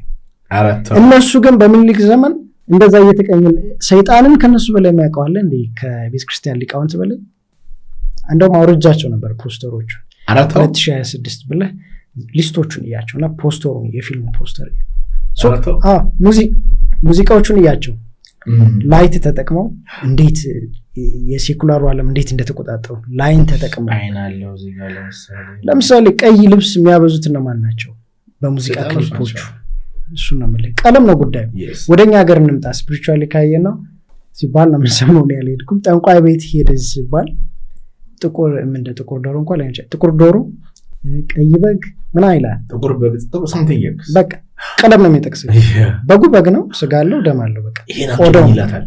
ምንድነው ከቀይና ከነጩ ልዩነቱ? ለስፒሪቹዋል ከለር ጉዳይ አለው ማለት ነው። አየው ስፒሪቹዋልም ካየው እና እንትኖቹ ዲዛይን የሚያደርጉት ራሱ ያንን ነው የሚራቀቁበት። የሎጎዎቹ አሁን ለምሳሌ የሴኩላሩ ዓለም ብራንዲንግ ላይ ይሄ ትልልቅ ካምፓኒዎቹ ሎጎ ሲሰሩ እነዛን ላይን የሚራቀቁበት ያንን ነገር እንዲገልጽ አድርገው ነው። በላይን ነው የሚገልጹት። የስታርባክስ እና አሁን ሎጎ ብታይ ክሬዚ የሆነች የአብዛኞቹ ያላቸው ኳታር ዱቲ ፍሪ ሽቶች ይሸጣሉ እና እዛ ለመግዛት ገባና ሽቶቹን ቼክ እያደረግናቸው ነበር። ዴሪስ $540 የሚሸጥ ሽቶ እጅግ በጣም ያበደ ሽቶ ነው። ነፃ ብሰጠኝ ግን አልወስድ። ገብተዋል። ሽቶውን አብራኝ የነበረች ተቀባችው እንዴት እንደሚያምር ግን የሽቶ ክዳኑ በይሄ የዘንዶ ቀንድ አይነት ነገር ምናምን ነገር አለው። ሊትራሊ ማለት እንደዚህ ስታየው ይዋጋሃል። አንተ ውስጥ እግዚአብሔርን ከያዝከው ሽቶ አሪፍ ነው ጠረኑ ምናምን ነገር ግን ለምን እንደዚህ ሊትራሊ ከበሩ ሰይጣን ነው። ከላይ ያለው የሚዘጋው ነገር በቃ ጀስት ሰይጣን ነው። why do they do that? ለምን ይህን የሚያደርጉት? you know what ሰይጣን በሆነ በመልካም ነገር ውስጥ ነው ራሱን የሚደብቀው። የሰይጣን ፍላጎት ወርቅ አይደለም፣ ብር አይደለም፣ ከዋክብት አይደለም። የሰይጣን ፍላጎቱ የሰው ልጅ ልብ ነው፣ የእግዚአብሔር ማረፊያ ስለሆነ ያን ይናፍቀዋል፣ ያ ይጠማዋል፣ ያ ያምረዋል። ያንን ነገር ደግሞ ለማግኘት አሮኖ ቅድም ያልከው ነገር እውነት እንደሆነ አላቅም። ፊልም ኃይሌ ገሪማን ካየው I don't like films አለ። it's against me የተሰራ ነገር ነው። በፊልም ብላክ ህዝቦች ተበድለናል። ብዙ ናሬቲቭ ተፈጥሯል። እኔ ፊልም ልስራ እንጂ ፊልም አልወድም። ፊልም ወድ ሰው አይደለም። ፊልም ጥሩ አይደለም። በእኔና በህዝቤ ላይ እንትን ያለ ማሽን ነው። የስ ብዙ ነገር የዓለምን ታሪክ የኢትዮጵያን ታሪክ የበረዙት ይሄ አለባበሳችን እንዲቀየር ያደረጉት፣ አመጋገባችን እንዲቀየር ያደረጉት፣ አምልኮታችን እንዲቀየር ያደረጉት፣ ከእግዚአብሔር እንድንርቅ ያደረጉት በሰሩት ፊልም ነው። እነሱን ሀያል አድርገን እንድናስብ አሜሪካን እዚህ ላይ ያስቀምጠን የኢትዮጵያ የሆነውን ነገር የሰው አድናቂ የራሳችን ናቂ እንድንሆን ያደረጉት በሚሰሩት በሆሊውድ ፊልም ነው። ሌላ ምንም ጥያቄና የዓለምን ናሬቲቭ የፈጠሩት በፊልም ነው። ለምን ቢባል እንዳልከው ነው። አእምሯችን ውስጥ ኢሜጃችንን ከተቆጣጠሩት ኔክስት ዴይ ሁላችንም እችን የመሰለች ገነት ሀገር ትተን አሜሪካ ካሌን እንላለን። እውነቴን ነው የምልህ። እችን የመሰለች ገነት ሀገር ነው የምልህ። አይ ኬንት ብሊቭ እዚህ ሀገር በመኖሬ ይገርመኛል። ኢትዮጵያ ውስጥ በመኖሬ በጣም በጣም በጣም በጣም ደስ ይለኛል። እኔ እግዚአብሔር ይመስገን አመሰግነዋለሁ። ግን ከዛሬ ጀምሮ የፈለጋችሁበት ዓለም ላይ መሄድ ትችላላችሁ ይባል ምን ያህል ፐርሰንቱ ሰው ነው እዚህ የሚቀመጠው? ይህን ዲያስፖራ ለሆኑ ወዳጆች ልጠይቃቸው ፈልጋለሁ። የእናንተ ፍላጎት ኢትዮጵያ መምጣት አይደለም ወይ? ልባችሁ ያለው እዚህ ሀገር አይደለም ወይ? አእምሯችሁ ያለው ነፍሳችሁ ያለው እዚህ ሀገር አይደል? ሰውነታችሁ እዛ ነው። ግን እንደው አንድ ቀን ኢትዮጵያ መጥቼ ቢዝነስ ጀምሬ ኢትዮጵያ መጥቼ ኖሬ አይደል የምትሉት? ምን ብሩ አለ እዛው፣ ስራው አለ እዛው። ለምን ደስተኛ አልሆናችሁ? እግዚአብሔር እትብታችሁን ቆርጦ ቅድስት በሆነች ሀገር እዚች ሀገር ፈጥሯችኋል። አዎ ሁሉ ነገር አልጋ ባልጋ አይደለም፣ ግን የተቀመጠ የሆነ ቃል ኪዳን የሆነ መልካም ነገር አለ። እኔ በህይወት የመቼም የማረሳው 7ኛ ክፍል ሶሺዮሎጂ ትምህርት ላይ ሶሻል ትምህርት ላይ 3 ያደጉና 3 ያላደጉ ሀገራት ጻፍ ይላል። ሄጄ ያላየሁትን አሜሪካ፣ ካናዳ የሆነ ሀገር ጻፍኩኝ። ከዛ እዚህ ጋር አንደኛ ላይ ኢትዮጵያ፣ ኬንያ፣ ኡጋንዳ ብዬ ጻፍኩኝ። የገዛ የሀገሬ መጽሐፍ እኔ እንዳ እያለ ከልጅነቴ ጀምሮ የሚያስተምር ነው። እንዲሁም አሁን የወጣው የሀገር በቀል እውቀት የሚባለው ነገር እኔ ሳፖርት አደርገዋለሁ። ሀገር በቀል እውቀት ያስፈልገናል። ኢትዮጵያ ብቻ የምታውቀው ዓለም የማያውቀው ጥበብ በዛ ነው ልናደግ የሚገባው እንጂ እነሱ ጽፎ በሰጡልን ትምህርት አናልፍም። ኢቨን ላይክ ስለ ሳውንድ አላወራም አልክ እንጂ ሳምቲንግ ልታጠና የሚገባው ጉዳይ ነው። ሂውጅ ኢምፓክት አለው። ሂውጅ ሆም ብለው አድርገውታል። አንተ ቅዳሴ ስትሰማ ያሬዳዊ ዜና ስትሰማና የሆነ ራፕ ሙዚቃ ስትሰማ ፊሊንጉ ቫይብሬሽኑ አንድ አይደለም። ያኛው ያደነዝዝሃል። ስለዚህ ይሄን እንዳንተ ያሉ ወጣቶች ማወቃቸውና እንዲሁም እዚህ ሙያ ላይ በመሆን እድለኞች ነን። አዶኖ ምን አይነት ፊልሞችን እየሰራ እንደሆነ ምን እያቀርክ እንደሆነ አላውቅም፣ ግን እንዳንተ አይነት ሰው ነው ኢትዮጵያን የሚያድናት። እኔ የሚሰማኝ እንዳንተ አይነት ሰው የሚሰራው ናሬቲቭ፣ የሚሰራው ፊልም፣ የሚፈጥረው ፊሊንግ፣ የሚናገረው ታሪክ ኢትዮጵያን ፎርኤቨር ሊቀይራት ይችላል። አባቶቻችን ይህን ነው ያደረጉት። አባ ጊዮርጊስ ዘጋስጫ፣ ቅዱስ ያሬድ ላይን ተጠቅሞ ነው መስመር እግር ኳስ መስመር አለው አይደል? ራሷ በራሱ ክብ ናት። ስፒሪቹዋሊ ሳንወጣ ለምሳሌ ሲባል ከሰማሁት የእጅህ መዳፍ ያንተን ህይወት ይነግራል ይላሉ። እጅህ መዳፍ ላይ ምን አለ? ላይን ነው ያለው። ህይወት በላይን የታጠረ። ሌላው ልንገር፣ ይሄ ዓለም ተስማምተ የምንኖረው በምንድን ነው? ዓለም ካርታው ላይን ነው። ኢትዮጵያ ከሱዳን ጋር ልትገጥም የሚችለው ኢትዮጵያ ላይን ካለፍክ አሜሪካ ኢንቢሊየንስ ዶላር ወይ የፈለገውን ያክል የሰው መስዋዕትነት የምትከፍለው ላይን ከታለፈ ጉዳዩ ማለት ነው። ዝም ብለን የምናየው ይመስለዋል ሰው አይደለም። በቃ ይሄ ዓለም እየተዘወረ ያለው በዚህ ነው፣ በሶስቱ ነው። ምንም ነገር ላይ አንሳ፣ ምንም ነገር ላይ አለ። ሶስቱ ቁልፍ ነው። ለምሳሌ እኔ በሁለት ነገር ነው የማየው። ለምሳሌ አሁን የምትለውን በሙሉ አለማየት እችላለሁ። የፈለገን አብራብኝ፣ የፈለገን ቀለም ቀቡ አለም እችላለሁ። እንዴት? ራስን ማለማመድ። እንዴት? ለምሳሌ በአክቲንግ ኦብዘርቬሽን ይባላል፣ ኢማጂኔሽን አለ፣ ኢሚቴሽን አሉ ኮንሰንትሬሽን። ለምሳሌ የህንድ ፊልም አሁን ብዙ ሰው እንትን ጆሮውን ይዞ አሽከርክሮ ሲሆን መኪናውን አይላል። ኢማጂኔሽን ከሌለ ግን አንዲት ጠብታ ነገር መፍጠር አትችልም። ለምሳሌ ፊልሞች ላይ እንሂድ። መኪናው ሲመታው ተነስቶ ለመሄዱ በሪያሊዝም አይሆንም። በእውነታው ዓለም ግን መኪና ተነስቶ እንዲበር ኢማጂን ካላረክ ግን የሚበር መኪና ልሰራ አትችልም።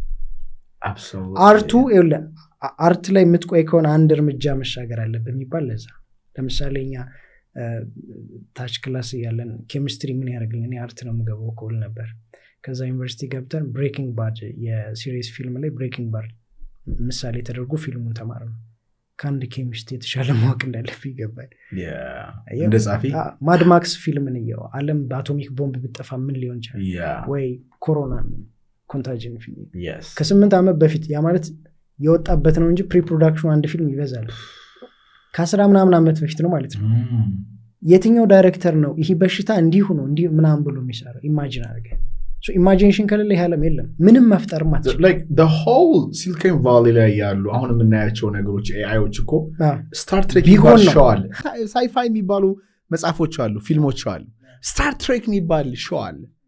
ጀስት ሊትራሊ አሁን የስፔስሺፕ ካምፓኒ መገንባት ይፈልጉ ሰዎች እነ ኢሎን ማስክ በለው ፒተር ቲል የሚባል ሰውዬ አለ፣ ፒተር ዴማንዲስ። እነዚህ ሰዎች ስታር ትሬክ የሚባል ሾው አለ።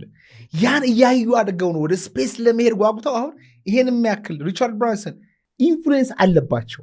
ያ ፊልም ውስጣቸው ላይ ተጽዕኖ ፈጥሮ በልጅነታቸው ያዩትን ነገር ነው አሁን ዓለም ላይ ይሄ የምናየውን ኤአይ ብላ ብላ ሮቦት ምናምን እየፈጠሩት ፊልም ላይ ያለ ስቶሪ ነው።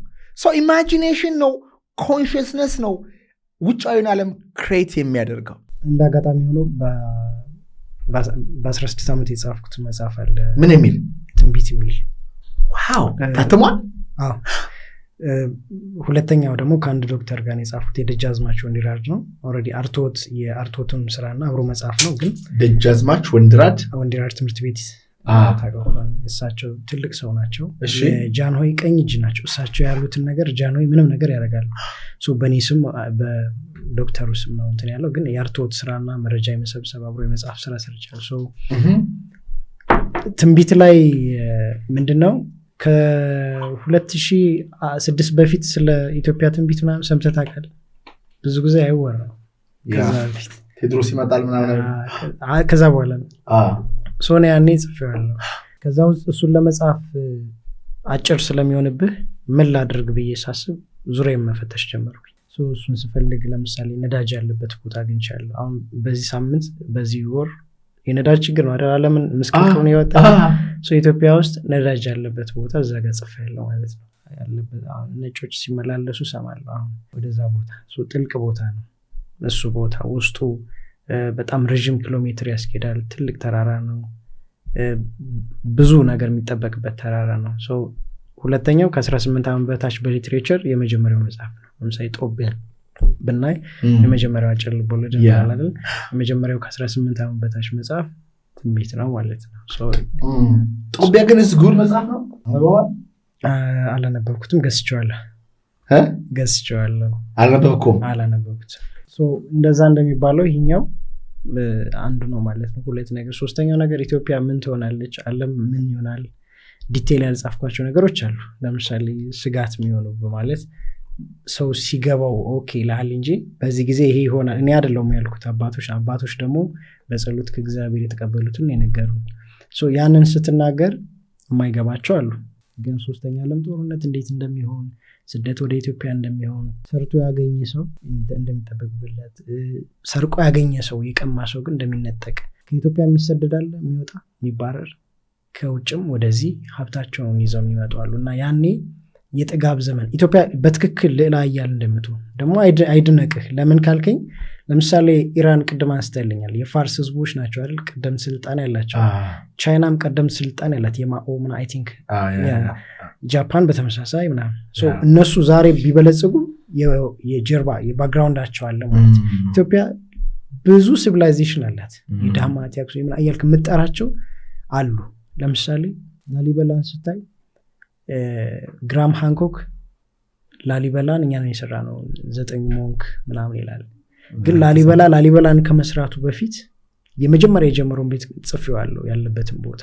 ይሄ ሀሽማል አይ ቲንክ ሀሽማል ነው የምጠጣው እንትን የሚልህ የሚሰሩ አዋሽካ መጋቢያ አዲስ ሮዳስ ላይ ቀርበው ነበር። እሱ መጽሐፍ ላይ ያለበት ቦታ ነው። መጀመሪያ መሰረት እንትን ያለው የጀመረው ላሊበላ።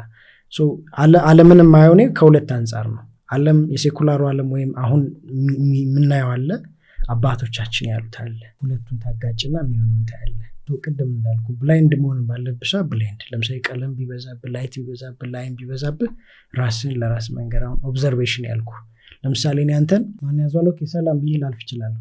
ማን ያዟል ግን ፎከስ አድርጌ ኮንሰንትሬት አድርጌ ልይህ ካልኩ ዲቴይል አያለሁ። እዚህ ጋር ምን እንዳለች እዚህ ጋር ምን እንዳለ ዲቴይል ገብቷል። እሱን ልምምድ ማድረግ ማለት ነው።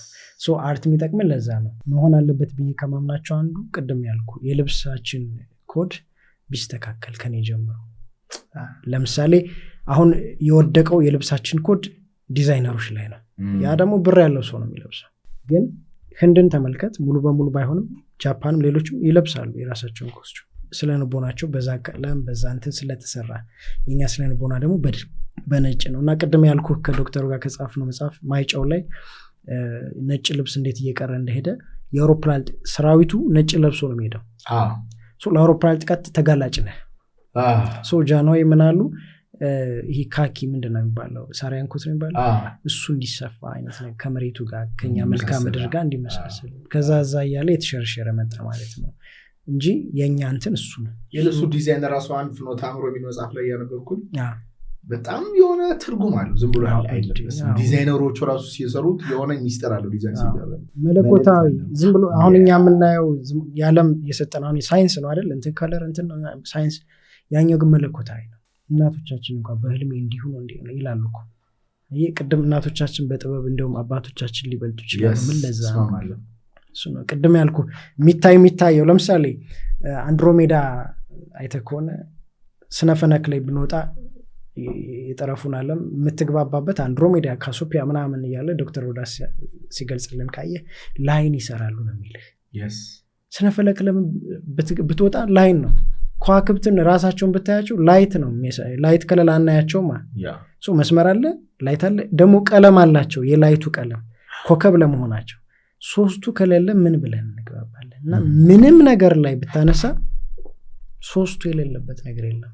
በስነ ፍጥረትም እኛ በምንፈጥረውም የተፈጠረውም እግዚአብሔር የፈጠረው ሰዎች የፈጠሩትም ትናንት ዛሬ የሚፈጥሩት ነገም የሚፈጥሩት ስማርት ሲቲ የሚሉትን ነው ነግርኩ። የሚሰሩት ቴክኖሎጂ የሚሰሩት የቤት ዲዛይን የሚሰሩት የሚጠቀሙት ቀለም የሚጠቀሙት ላይት የሚጠቀሙት መስመር ከሶስቱ የወጣ ምን ሊሰሩ ይችላሉ? ላይን ከሌለ ምን ትሰራለህ? ላይት ከሌለ ምን ሊሰሩ ይችላሉ? ወደፊት ላይት የሌለው ነገር ቀለም የሌለው ነገር ምን ሊሰሩ ይችላሉ? ምንም አይፈጥሩ።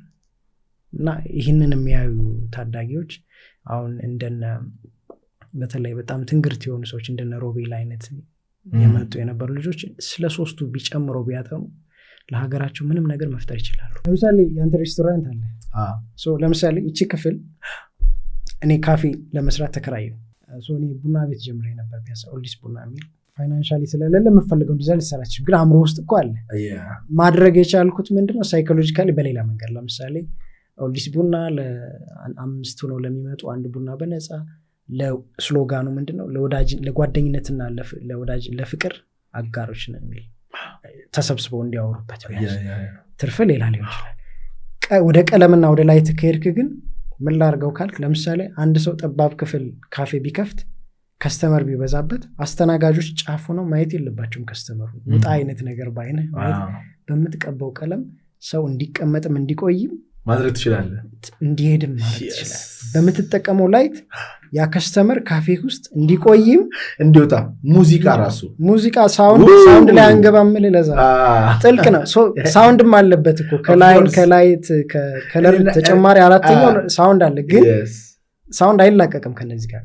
እኔ አንድ የሆነ ሬስቶራንት ሄደን ጓደኛ ጋር በልተን ስንጨርስ የሆነ ታመመን ሮጠን ወጣን። በጣም ቢዚ ሬስቶራንት ነው እና ግን የሚከፍቱት ሙዚቃ ሀውስ ሙዚክ ነው። ቡም አንድ የካስተማሪ ጋርም የሆነ ሬስቶራንት ሄድኩኝና ሬስቶራንቱ በጣም ቢዚ ነው፣ ወንበር የለም፣ እኛም ተሰልፈናል። ግን ሙዚቃ ውጡ ሰው ወደ ነው በልቶ ይወጣል። የኛ ግቢ ድምፅ እንዴት ነው? እንዴት አየው? የኛን ግቢ እኔ ወድጄዋለሁ። ካልም እንዲያደርግ ኮንሴፕታችን ያወራት ነበር። ጸጥ ያለ እንድትቆይ እንድትቀመጥ ራስ እንድታዳመጥ መጽሐፍ ከያዝክ እንድታነብ የሚያደርግ ቀለም ነው። አሪፍ ነው ያልኳት ነበር። ቅድም አሁን ለምሳሌ ብዙ ሰው አሪፍ ነው ይሄ መቀመጫ የሚሆን ቦታ ነው ይላል። እንደዚህ ስለ ቀለም ስለ ላይ ጠልቀ ስትገባ ግን ቴብሉን የሚተነትንብህ ሰው አለ። ቅድም እንዳልኩ ስለዚህ ቴብል አቀማመጥ ምናምን እሱ ሌላ ኢንጂነሪንግ ነው ማለት ሌላ ሳይኮሎጂ አለ፣ የማርኬቲንግ ሳይኮሎጂ። ምን ባረገው ምን ግን እኔ ወድጄዋለሁ የእውነት አንተ ስላለ ስለጠየቀኝ ሳይሆን የእውነት ወድጄዋለሁ። አሁን ለምሳሌ ቶኪዮ ጃፓን የሆነ የተሰመረ ላይን አለ፣ ህዝቡ ከዛ መውጣት አይችልም። ኢቭን ሽንት ቤት ስትሄድ እዚህ ጋር ትቆማል፣ እዚህ ጋር ትቆማል፣ እዚህ ጋር ትቆማል። ቆመ ማለት ሱፐርማርኬት ስትሄድ ላይን አለ፣ ባቡር ስትሄድ ላይን አለ፣ የሆነ ቦታ ሂድ ላይን አለ። ቋንቋን ባትችል እንኳ የሚያወሩትን ነገር በላይኑ አይተ ከየት ተነስቶ ባቡሩ የት እንደሚያርፍ ትችላለህ። ስለዚህ አሁን የጃፓን ህዝብ እጅግ በጣም ጠንክሮ ነው የሚሰራው፣ በጣም ስነ ምግባር አለው። እኔ እንጃ ሊያምጽ ራሱ ሌላ ነገር ትዝ ሊለው አይችልም። ሂዝ ላይ ከልጅነቱ ጀምሮ እስከ ትልቅነቱ ከኪንደር ጋርተን ጀምሮ እስከ ተመርቆ እስኪኖር ድረስ የተሰመረለት ላይ ነው። በዛ መስመር ውስጥ ነው የሚሄደው። ሳም ጥሩ ነገር አለው፣ ሳም መጥፎ ነገር አለው። የሰው ልጆች ነፃ እኔ ምን እንደምወድ ልንገርህ።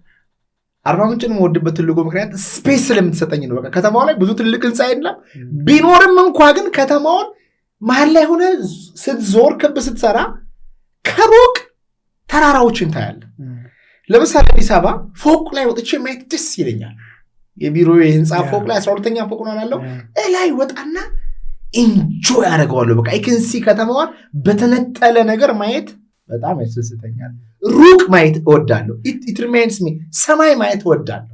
ከተማ እንደዚህ ፎቅ ከማይ ተኝቼ ሰማይ ባይ ሰማይ ከለሩ ለምሳሌ ምንድነው ለምን ሰማይ ላይ ስትቀና ብለህ ስትይ ምንም ታየው ሰማያዊ ሰማይና ሰማይ ራሱ ሰማይ ከዛ ነጭ አይነት ያዳም እንደውም አባቶቻችን ሰማዩ ጥቁር መከራ ሊመጣ መጥቆር ራሱ እንትላለው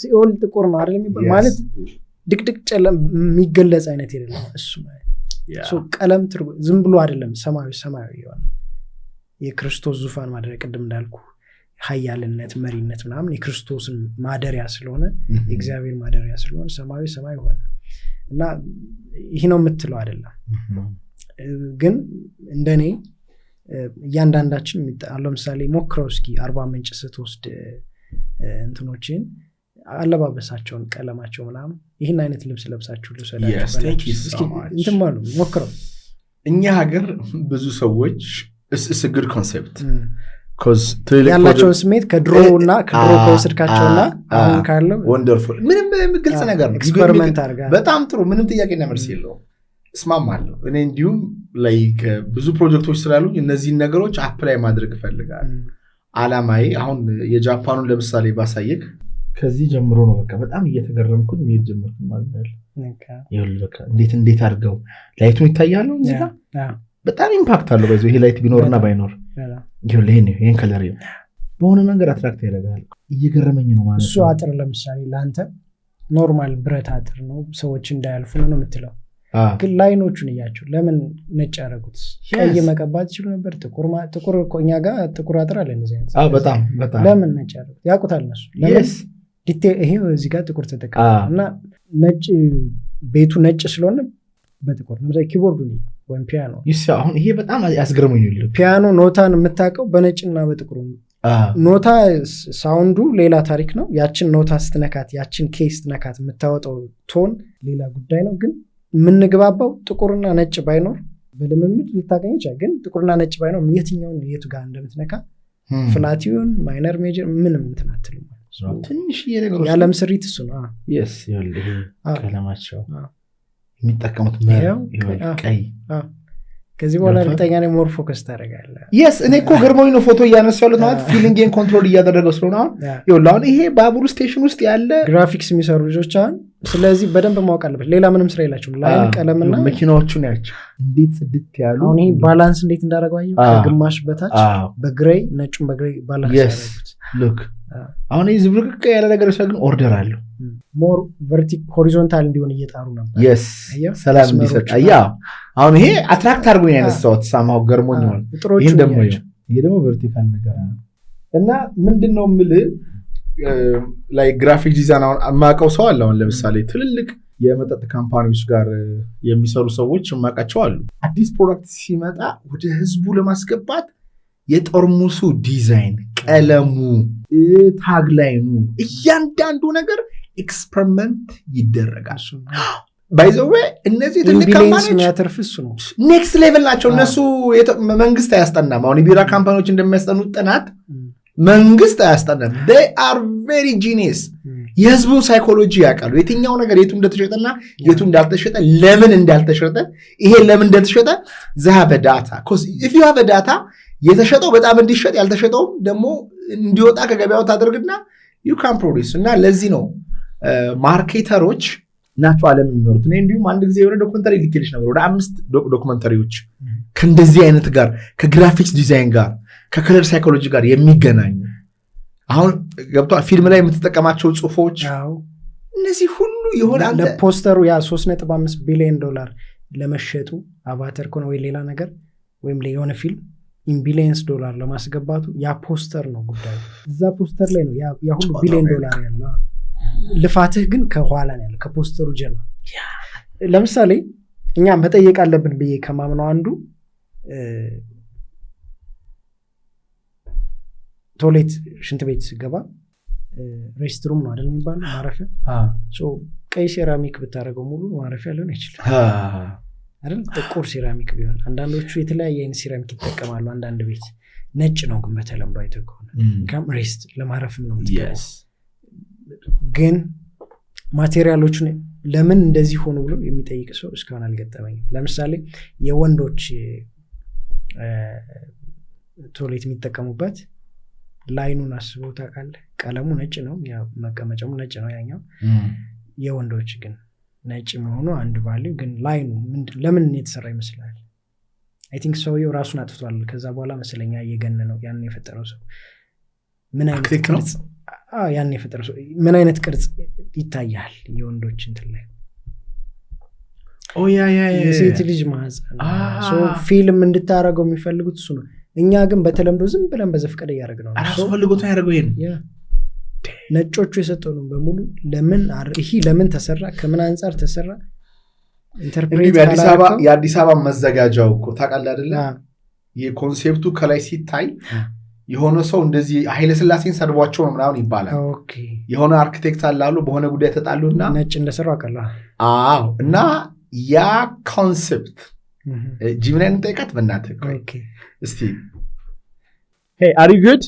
Yeah, I'm good, thanks. Just wanting to make sure I'm actually helping you connect your Bluetooth. Were you able to find that button on the front or hold it down? Okay, አሁን በአማርኛ አውሪልኝ፣ ሌላ ነገር ላወራ ነው። የፈለጉትን ያጫውቱኝ። እሺ፣ የአዲስ አበባ መዘጋጃው ህንፃ ዲዛይን ያደረገው ሰው ፈረንጅ ነውና ኮንሴፕቱ ከላይ ሲታይ የሆነ ሰው ራቁቱን ሆኖ አርኪቴክቱ ኃይለ ሥላሴን ለመስደብ ሞክሮ ነው የሚባል አባባል አለ። እውነት ነው? ስለዛ የምታውቂው ነገር አለ? የአዲስ አበባ መዘጋጃ ቤት ህንፃን ዲዛይን ያደረገው ጣሊያናዊው አርኪቴክት አርቱሮ ሜዜዲሚ ነው። ያ ያልሽው ወሬ ግን በሰፊው የሚወራ ነው፣ በተለይ ከላይ ሲታይ የተለየ ቅርጽ አለው በሚል። ይሁን እንጂ በይፋ የሚታወቀው የአርኪቴክቱ ፍላጎት ዘመናዊና ለከተማዋ ፋይዳ ያለው ህንፃ መገንባት እንደነበር ነው። ሌላው ወሬ በግምታዊነት ነው የሚታየው። ስለ ህንፃው አርኪቴክቸር የበለጠ ማወቅ ትፈልጊያለሽ? አይ ወንድ ነኝ። ይኸውልሽ ከላይ ሲታይ ግን ምንድን ነው ተብሎ ነው የሚወራው? ደስ ይላል እንዳልሽው ያ ወሬ በሰፊው ሲነገር ከላይ ሲታይ የአንድ ራቁቱን ሰውነት ቅርጽ አለው ተብሎ ይታማል። አንዳንዶች ይህንን አርኪቴክቱ ንጉሱን ለመሳደብ ያደረገው ነው ይላሉ። እንዲያውም በጊዜው ንጉሱ ይህንን ያስተውለው ነው ህንፃው እንዳይመረቅ ያደረጉት የሚማልም ሌላ ወሬ አለ። ግን በሰነድ የተደገፈ ነገር ስለሌለ እንደ ወሬ ብቻ ነው የሚወሰደው። አንቺ በምን Thank you በቃል you see ስለዚህ ሀገርን ላይንን ተጠቅሞ ሰድቦናል። የተጠቀመው ላይን ኦልሬዲ አርማታ ገባ ብረቱ ፌሮና አርማታ መሞላቱ ሳይሆን ያ ለመሞላቱ ግን ላይን በቃ አርቲስት ምንድን ነው የሚባለው በስዕል ኤክስትራክት ነው አብስትራክት ያንተ የምፈልገውን ድብቁን ጉዳይ ሳብቴክስቱን ከጀርባ ምን ማድረግ እንደፈለገ በላይ ነው እንት ያለው። ስለዚህ ንጉሱ ስለ ላይን አውቀን ቢሆን አናቅም አይደለም እኮ ስሜታችን ከነሱ የተሻለ አውቀን ነበር። ግን ትውልዱ ላይ ለምሳሌ እኔ ክራከር ነበር እንደው 5ኛ ክፍል 6ኛ ክፍል በአማርኛ ሲቪክስ ሲኔዜጋ ማለት ነው 7-8 በእንግሊዝ 9-10 በእንግሊዝ ከዛ ሶሻል ኮንክ 11-12 ዩኒቨርሲቲ ገብተን ተሰጠ። ለምንድን ነው የምትቀልሉብን? የግብሬነት ራሱ ነው የሚደጋግሙት በእንግሊዘኛ ሲሆን ሩል ኦፍ ሎው ደነዝናችሁ ነው አይገባችሁም ነው ስንት ትምህርት መማር የምንችለው ስለ አንድሮሜዳ ስለ ፈለክ ትንሽ ስለ ግዝ ብዙ እውቀት አለ አይደል? ስለዛ ስንት ኮርስ መማር የምንችለው 17 ኮርስ ሲቪክስ ስለማራስባል ከ5 እስከ 12 ሁለት ሴሚስተር ነው ፈርስት ሴሚስተር ሰከንድ ከዛ ዩኒቨርሲቲ ገብታስ እና ብክነት ነው በጣም ምናየው። they don't care actually አንተ እንደምታስበው ትውልዱ ተምሮ ዕውቀት ኖሮት ከዛ ለሀገር nobody cares ማወቅ ያለብን አይደለም ያወቅ ነው እንዴ ካወቅም አደገኛ ሰው ትሆናለህ። እዚህ ዓለም ላይ አንተ እንድታቅ አይፈለግም ብሮ። አንተ አውቀ አምሮን አንቅተ ዓለም የት ሄዳል? ሰይጣን የት ሄዶ ነው አንተ የምታውቀው? ይህ ላይፍ እኮ በጣም ቀላል እኮ ነው። ህይወት እኮ እንዴት እንደሚሰራ ብታቅ ይሄን ስልክ አሁን እኛ ሊረዳ ነው የተፈጠረው አይደለ? በጣም የሚያውቀው ሰው ቢያቅ በዚህ ህይወቱን ይቀይራል። የማያውቀው ደግሞ በዚህ ደንዞ ይጠፋል። እንዲ ፈጦበት ሊጠፋ ይችላል። ኢቭን ከስልኩ ይሄ ቁጥር 1 ስልክ ነው ዓለም ላይ። በዚህ ስልክ መጠቀም ያለብን 3% እንኳን አንጠቀም። ጂፒኤስ አለ እዚህ ውስጥ። ካሜራውን ለምን ከባረጉት አራት ማዕዘን ማድረግ ይችላል። ኦፍ ኮርስ ላይኖቹን ለምን እንደ ሳምሰንግ ወደታች አልደረደሯቸውም ቨርቲካሊ ለምን? አያ እሱ ሁሉ ኢንጂነሮች ያውቁታል። እዛ ውስጥ ያሉ ካሜራ ዝም ብሎ አይደለም 3 እኛ 3 ካሜራ ያለው ኦኬ ምናምን እንለው እንጂ እነሱ ጋር ጉዳይ አለው። ኦፕቲማም የሆነ ነገሩን ለማግኘት ነው። ስለዚህ ምንድነው ነገሩ? ይሄ ነገር በጣም ከመንፈስ ጋር ከእግዚአብሔር ጋር የሚገናኝ ስለሆነ እሱ ጋርም ለመገናኘት ሶስቱ ማወቅ አለብን። ለምሳሌ ጥቁር ልብስ ለብሰህ ቤተክርስቲያን አትሄድም አይደል?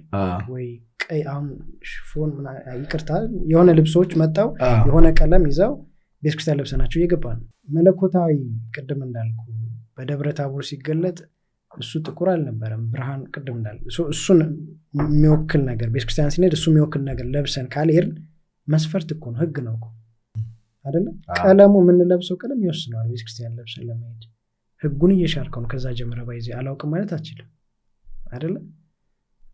እሱ ነው። ለምንድነው ነጠላ ነጭ ለብሰ ምን ሄደው? ለምንድነው ጋቢ ለብሰ ምን? ትርጉም አለው ሁሉም ነገር። መስቀሉ ራሱ ላይ ነው ወደ ላይ ወደዚህ ሲሆን ለምሳሌ ክርስቶስ የተሰቀለ ጥልቅ ነው ምን ለዛ በጣም ሰፊ ክርስቶስ የተሰቀለ ቨርቲካሉ ከፍ ያለ ነው። የሱን ኃያልነት ይገልጻል። የሱ ኃያልነት በአንተ ነው የሚያሰራ። እንዲሰቅሉት ያደረጋቸው ሰዎች እኮ የፈጠራቸው እሱ ነው። ግን ያንን መስቀል የሰራው ሰውዬ ወይም የሰሩት የሰቀሉት አካል ቨርቲካሉ ይረዝማል። የሰው ቁመት ረዥም ብቻ ስለሆነ አይደለም። የክርስቶስን ማዕረግ ኃያልነት ይገልጻል። ሆሪዞንታሉ ደግሞ ለሰላማዊ የሰላም አምላክ ነው። ደግሞ ይቅር በላቸው ብሏል። ምን ላይ ሆኖ ቨርቲካል ላይ ብቻ ሆኖ ይቅር በላቸው ቢል አይሆንም። ማስኩሊን ብቻ ነው። በጣም ጥልቅ ነው ስትነትነው። ምን አለ እዚህ ውጭ የሆነ ምንም ነገር የለም። ለምሳሌ እንበልና ካዚኖ ቤቶች አሉ እና የቁማር የምትጫወትባቸው ቤቶች አሉ እና ቤቱ ዲዛይን የሚያደርጉበት ወይ አንተ እንድትደነዝዝ አድርገው እንዳታስብ አድርገው ነው የሚያደርጉት ማለት ነው። ከዛ ተበልታ ነው የምትወጣው። በታሪክ አታስብ ኮንሽስሊ ማለት ነው። ይሄ የእንትኖቹ ፊልም ላይ አሜሪካ ፊልሞች የሆሊውድ ፊልሞች ነው እኔ የማውቀው። የኢትዮጵያን አላውቅም። የሚጠቀሙት እነዚህ ኳስ ምንድን ነው የሚባሉት ኮይኖቹ ከለር አላቸው ሰማያዊ፣ ቀይ ዝም ብሎ ክብ መሆናቸው እንትኑ ማለት ነው። ከዚህ ቅድም እንዳልኩ ከነዚህ ከሶስቱ የወጣ ምን ነገር አለ ከዚህ ዓለም ላይ ነገር የለው። አትሊስት ማይንድን በተመለከተ አሁን ሰው ስለማያውቅ ነው እንጂ አእምሮን በተመለከተ የምትለብሰው ፊሊንግን ኢምፓክት ያደርጋል። ብርሃን እኔ ለምሳሌ እንበልና ጧጧ ስተኛ ማታ ጊዜ ስተኛ አንሶላ ይወስነዋል፣ መጋረጃ ይወስነዋል፣ የምትለብሰው ልብስ ይወስነዋል፣ ትራስ ይወስነዋል። ኦፍ ኮርስ አብሶሉትሊ። ስተኛ ምተኛበት አቅጣጫ አለ። ለምሳሌ ልበልና ማታ ስተኛ መስኮቴን ከፍቼ ነው የምተኛው። በተለይ በዚህ ወቅት ጠዋት በቃ አለ አይደል ይሄ ሰውነቴን ፀሐይዋ መታ ስትነካኝ ኃይል አገኛለሁ። በተለይ አይኔን ገልጬ እግዚአብሔርን እያመሰገንኩኝ ሳያት ኃይል አገኛለሁ። በቃ ውስጤ ላይ ያለው ይሄ የእንትን መንፈስ ለቆኝ ይሄዳል። አይጌት ኢነርጂ በጣም ሊትራሊ ነው የምልህ። አሁን ሊትራሊ እጅግ በጣም ኃይል አገኛለሁ። እኔ 40 ምንጭ ልጅ ነኝ። 40 ምንጭ ብዙ ፀሐይ ታገኛለህ። አዲስ አበባ ክረምት ነው የሚመጣው፣ ዝናብ አለ፣ እንዲህ ነው። ስለዚህ ፊሊንግ ራሱ አንድ አይደለም። ስለዚህ አንድ ቤት ውስጥ ብዙ ብርሃን ሲገባና ሳይገባ ሲቀር ፊሊንጉ ይለያያል። ለ40 ምንጭ ህንፃና ለአዲስ አበባ ህንፃ አንድ አይነት ዲዛይን መሆን የለበትም። ለምን የታፈነ ከተማ ምግብ ቀዝቃዛ ሆኖ ሞር ቨርቲካል የምታበዛ ከሆነ አየርም የለም ፀሐይ መቀደም እንዳለ። እንዴት እዚህ ነገር ውስጥ ገባ ግን? አባትም ተጽዕኖ ያሳደረብን ፕሮዳክሽን ዲዛይን የሚባል ኮርስ መስራት የቲያትር ስትማር የፊልሙም የቅድም እንዳልኩ ግን እስከዚህ ድረስ ጠልቀው አይደለም ያስተምሩ። ለምሳሌ የሆነ ሀሁን ከተማርክ ማንበብ ቀጣዩ አንቺ ድርሻ። ወደዚህኛው ኢሚቴት አደረኩት። ወደ የኛ እንዴት ነው ጎጆዋችን ቅድም ምግባችን። አንተ አሁን ነው የምትሰራው? እኔ 20 ሰዓት በቀን እሰራለሁ። ምን ቀን ቀርጻለሁ፣ ራይድ እሰራለሁ፣ ማታ ኤዲት አደርጋለሁ። ምቀርጸው ምንድን ነው? ቪዲዮ የፊልም ዩቲዩብ አለ እንዴ? አይ ለሰው ነው። እንትን ምንድነው አሁን 20 ሰዓት ለምን የምንሰራበት ምክንያት እኔ ሰራተኛ ነኝ ለማለት ሳይሆን ያንን ለመግለጽ ሳይሆን ቁጭት አለብኝ። ለምሳሌ ዩኒቨርሲቲ ያለን ሰርች አደረግ ነበር ወጥቼ። ለምሳሌ ማርክ 4 ካሜራ 70 ሺህ ነበር ያኔ፣ አሁን 300 ነው አይደል? ቤት ከተገዛ ይሄ ካሜራ ምን አይነት ፕሮግራም ሰራ ይችላል አሉኝ ሀሳቦች እስካሁን ድረስ። ስለዚህ ጉግል ሳረግ በእንዲህ አይነት ካሜራ በእንዲህ አይነት ማቴሪያል ምናምን ስል ፖድካስት መጣል። ያን ኢትዮጵያ ውስጥ አልተጀመረም። የሚገርም በቃ ፖድካስት ደግሞ ቶሎ እንዴት ገባኝ? የማውቀው ጋዜጠኛ ቅድም ያልኩ መጽሐፍ የገመገመልኝ ጋዜጠኛ ነበር። ስቱዲዮ አውቃለሁ፣ ማይክ እንደዚህ የሬዲዮዎቹ ምናምን ኤርፎን አድርገህ ምናምን ኦኬ እንደወጣው ፖድካስት ጀምራለሁ ስትል ያው ፕላን ቢሲዲ ምናምን ፌል ያደርጋል። ያን ሰክሪፋይ ቀጣይ ለሚመጡት ፕላን ሪስክ ላለመውሰድ ትሰራለህ እንጂ ለጠንካራ ሰራተኛ ለማለት አይደለም። 20 ሰዓት ነው የምትሰራው በቀን? ምን አይነት ኢፌክቲቭ ነገር አንዳንድ 20 ሰዓት ሰራ ማለት ውጤታማ እሱ ነው ወሳኝነቱ። ባይዘይ አንድ ሰው አንተ 20 ሰዓት የሰራው 2 ሰዓት ሰርቶ ሊያገኝ ይችላል። 20 ደቂቃም ሰርቶ እሱ ክህሎት እንትን ነው መሰጠትና እድልም ይወስናል። እና ደግሞ የምንኖርበት ዓለም ውስብስብ ነው። በተለይ ሀገራችን ውስብስብ ነው። ብቻችን አይደለም የምንኖረው፣ ከመናፍስት ጋር ትግል አለብን። ባይዘይ እሱ ላይም እሰራለሁ መናፍስት ጥናት ላይ። ምክንያቱም በዙሪያ የኔን ጨምሮ ብዙ ሰዎች ተጠቅተናል እንደ ቤተሰብ። ለምን 3 መንገድ ሳጠና ያገኘው 3 መንገድ ቀልል ስናረገው ወይ በዘር ይመጣብሃል፣ ወይ ይደረግብሃል፣ ወይ ትለከፋል ራስ።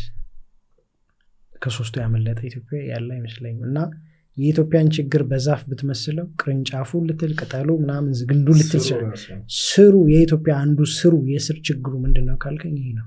መናፍስቶች ናቸው። የምንታገለው ከዛ ብቻ አይደለም። እንዴት ተረዳ ግን ያን ነገር? አሁን ይሄ በጣም ያወራው ነገር በጣም ረቂቅ ነገር ነው። እኔ ራሱ ብዙ ሰዎች ያውቃሉ በዚህ የታሰሩ።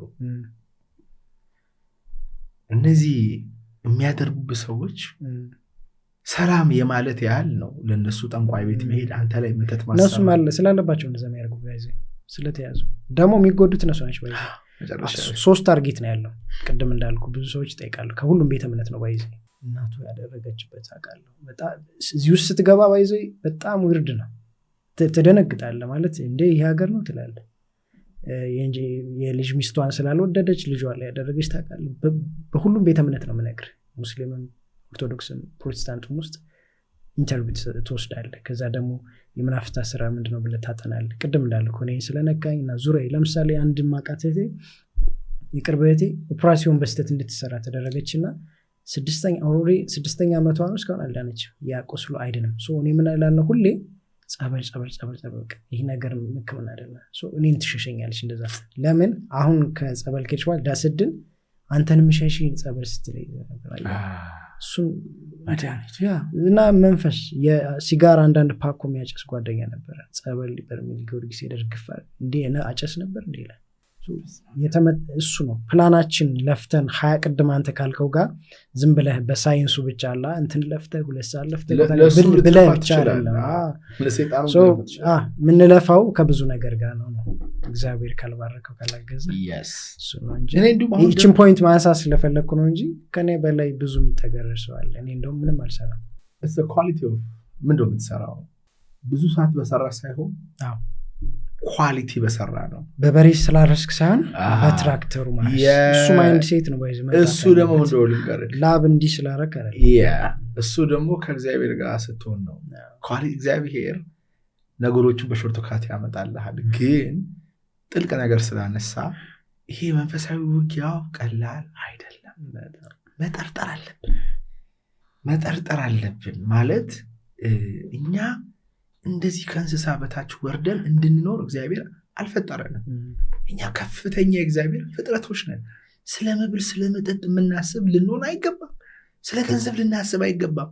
ልናስብ የሚገባው ከፍ ስላለው የእግዚአብሔር ዓላማ ዘላለማዊ መንግስት ነው። መኖር ከበደን። ጤናማ ሆኖ መመላለስ ከበደን። ማስተዋል አቃተን። ሰው እንዴት መኖር ይከብደዋል ማለት ወፍ እየኖረ ትላትል እየኖረ ዶሮ እየኖረ እየተመገበለት አንዳንድ ውሻ ከኛ የተሻለ እየኖሩ እኛ ምን ብንሆን ነው እንደዚህ ሆኖ ስንል ከእነሱም ርቀናል እኮ። ለምሳሌ አባቶቻችን ጸጥ ብለህ ቤት የምትገባ ከሆነ እንዲደብሩ ከብት እንኳን ሲገናኝ ጮሃል ይሏል። ደህና ዋልክ ለምን አላልክም? ምሳሌ የሚያደርጉት ከእንስሳ ጋር ነጻጽሯል። አንተ ከእንስሳ ጋር ላለመነጻጸር ሰው መሆንን ትመርጣለህ። ጎሽ ለልጇ ስትወጋሽ ትባላለህ። ወላጅነትን ታያለህ ማለት ነው። ወላጅ ስትሆን ወፍ እንኳን ጎጆ አላት ስትባል ቤት ለመስራት ትሮጣል። እንትንን ከናቹራል ወጣንና የምናየው ወና ይሄ አርማታ ብቻ ህንፃ ብቻ ወና ብቻ ስፓልት ብቻ ነው እንጂ ከዶሮና ከድመት እንኳን የምትማረው ብዙ ነው። ከእንስሳን ጋር እንኳን ከናቹራል ጋር ተለያይተናል። የሚያሳዝነኝ ነገር ደግሞ ሰው ለማወቅ ደግሞ መጓጓት አለብን። ምንድነው ግን ማለት ምን ሆኜ ነው what happened to me መናፍስት አሁን ተባለልቆ ግን ምንድናቸው ማወቅ አለባት እንዴ ዝም ብሎ ሰው ቢዝነስ መጀመር አይችልም ዝም ብሎ ሰው ፖድካስት መጀመር አይችልም አሁን እዚህ ፖድካስት አንተ መመስረት ከፈለክ ይሄ ማይክ ስንት ተገዛ ይሄንኛው everything you have to be curious ቁጭ ብለ ደንዝዘ ጊዜህን እየገደልክ እንዴ አጋንንት እኮ ገና በሰበአብ ስትል እኮ ነው የሚሮጡት ገና መጽሐፍ ቅዱስ ገና እንደዚህ እስቲ መንፈስ ያለበት ሰው ጋር እንደዚህ እስቲ አቅርብለት ዋው ነው የሚለው ገና በስማም ብለ ጸበል ገና ስታመጣ መሮጥ ነው የሚሮጡት ደካማ ናቸው ይሄን ግን አንተ ማወቅ አለብህ መረዳት አለብህ መያዝ አለብህ አንድ ዶክመንተሪ አይታል አይ ቲንክ ፕሮቴስታንት ነው መሰለኝ ዘዋይ ምናምን ቢሾፍቱ ጥንቆላ ይሰራ የነበረ ሰው ዶክመንተሪ ነው ያያየ ነበር በመዝገብ የተመዘገቡት ብቻ ከ1 ሚሊዮን በላይ መጥቷል አለ ከኔ ጋር አስበው ኖ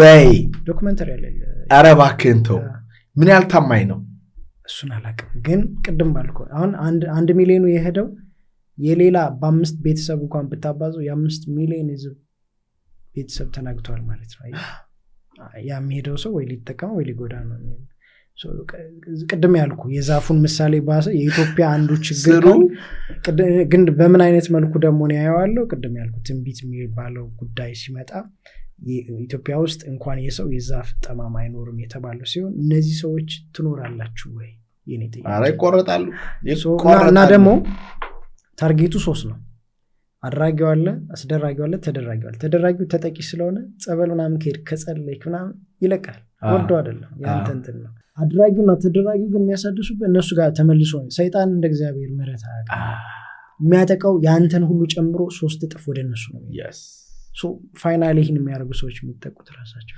ሲጨነቁ ለማቆም ያቀበዝበዝ ያንተ ላይፍ ይኖሩታል ወይ አንተ የምትጎሳቆለው እነሱ ቆመ ብለካያቸው ራሳቸው ይኖር ለዛ ሄዶ ያሳድሳሉ ስለዚህ ጉዳይ መወራት ያለበት ይመስለኝ ኢትዮጵያ ችግር ነው አምንለው ግን እኔ የማምንበት 1 2 3 ስሩ የኢትዮጵያ ስሩ ይሄ ነው ተብሎ ሪሰርች ማለት ደግሞ መፍትሄ ነው መስጠው ችግሩን ካጠና መፍትሄ መስጠት አለበት ለዚህ ችግር ይሄ መፍትሄ መሆን አለበት መባል አለበት ቢያስ ከዛ ውጭ ዝም ብለን ፎቅል ስላቆም አደግን ማለት ብዙ ስኬታማ የሆኑ ሰዎች ብለው በዚህ መንገዱ ስኬታማ የሚሆኑት ብዙ ማለት ይሄ ጥበብ ማስተዋልም ስለሌለ እኔ ቻግር ከጽድቁም አለች ከኃጢአቱም አለች እኔ የሚገርመኝ ነገር አንዳንድ ስለ እግዚአብሔር ፍቅር የጻፉ ሰዎችን ሳይበቃው ሰክሬ ልሞት ደርሳለሁ መጽሐፋቸው ላይ ደግሞ አንዳንዴ ሰው ምን ያህል ግፍ እንደሚሰራ ደግሞ ስታይ ወይ ጉድ እላለሁ አንድ ሴት አለች ብርሃኑ በሚበዛበት ጨለማው ይበዛል ትላለች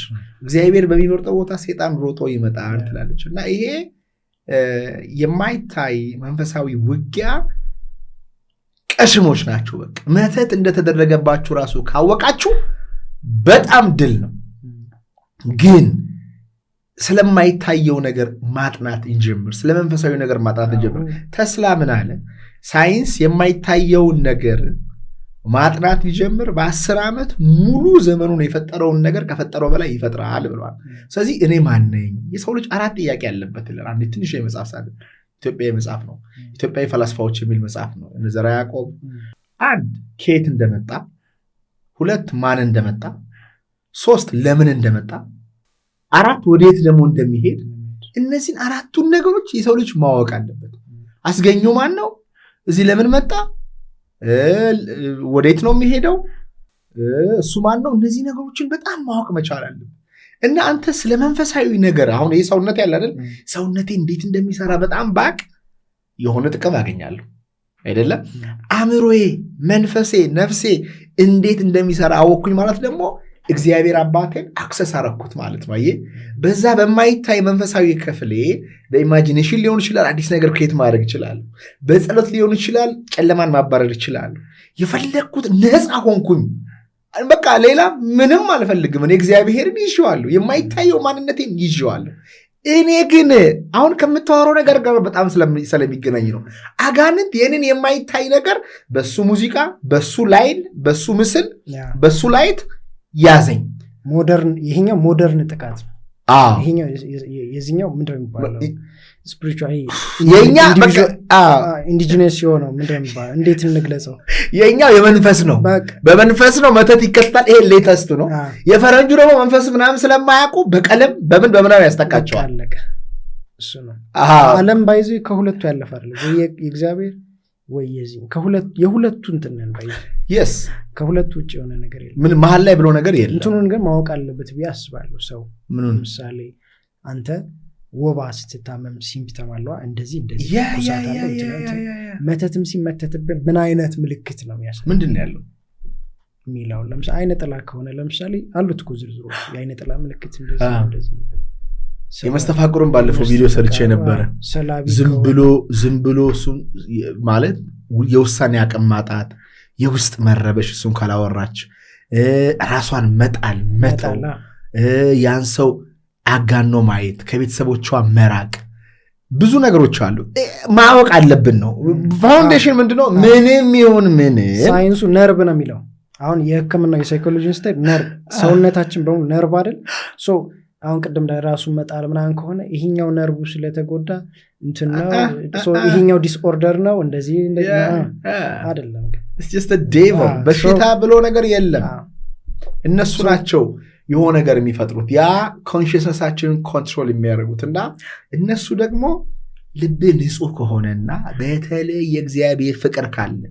አፍቅሮተ ነዋይ ከሌለብ አይችሉህም ይቅር የሚል ልብ ኖሮ እግዚአብሔርን ካፈቀርከው በተለይ ጸሎተኛ ከሆንክ ለሊት ጠዋት ማታ ጸሎት የምታደርግ ከሆነ በየቀኑ አንድ ነገር ስለመንፈሳዊነት እያወቅ ቃል ነው የምትሄድ ከሆነ እኔ እንደ ሰይጣን ፈሪ ቦቅቧቅ አይደለም ሊጮህ ሁሉ ይችላል መደበኛ ሰው ሆነ በነገራችን መደበኛ ሰው ሆነ በእግዚአብሔር እምነት ኖሮ ብታወራው እግዚአብሔርን ይጮሃል ይላል ገና ሲያይ ሊንቀጠቀጥም ይችላል ገና አንተን ሲያይ አንተ ውስጥ ያለው እግዚአብሔር ብርሃን ስለሚያበራ ተንቀጥቅጦ ካለበት ላይ ደርስ ይችላል ገባ ዕውቀቱ ከሌለ ግን ይጫወታል ሁሌም ማለት ነው ኤግዛምፕል አለ እቺ ቅጠላው የምትወርቅብ ትጎዳለች እሺ ምን ላይ ብትወርቅ ነው ግን አይነ ላይ ብትወርቅ ግን አጋንንትም ልክ እንደዚህ ይቀጣል ግን ያ ልባችን ላይ አረፈ ስለዚህ ትልቅ ኃይል ያዘ ማለት ነውና ስራን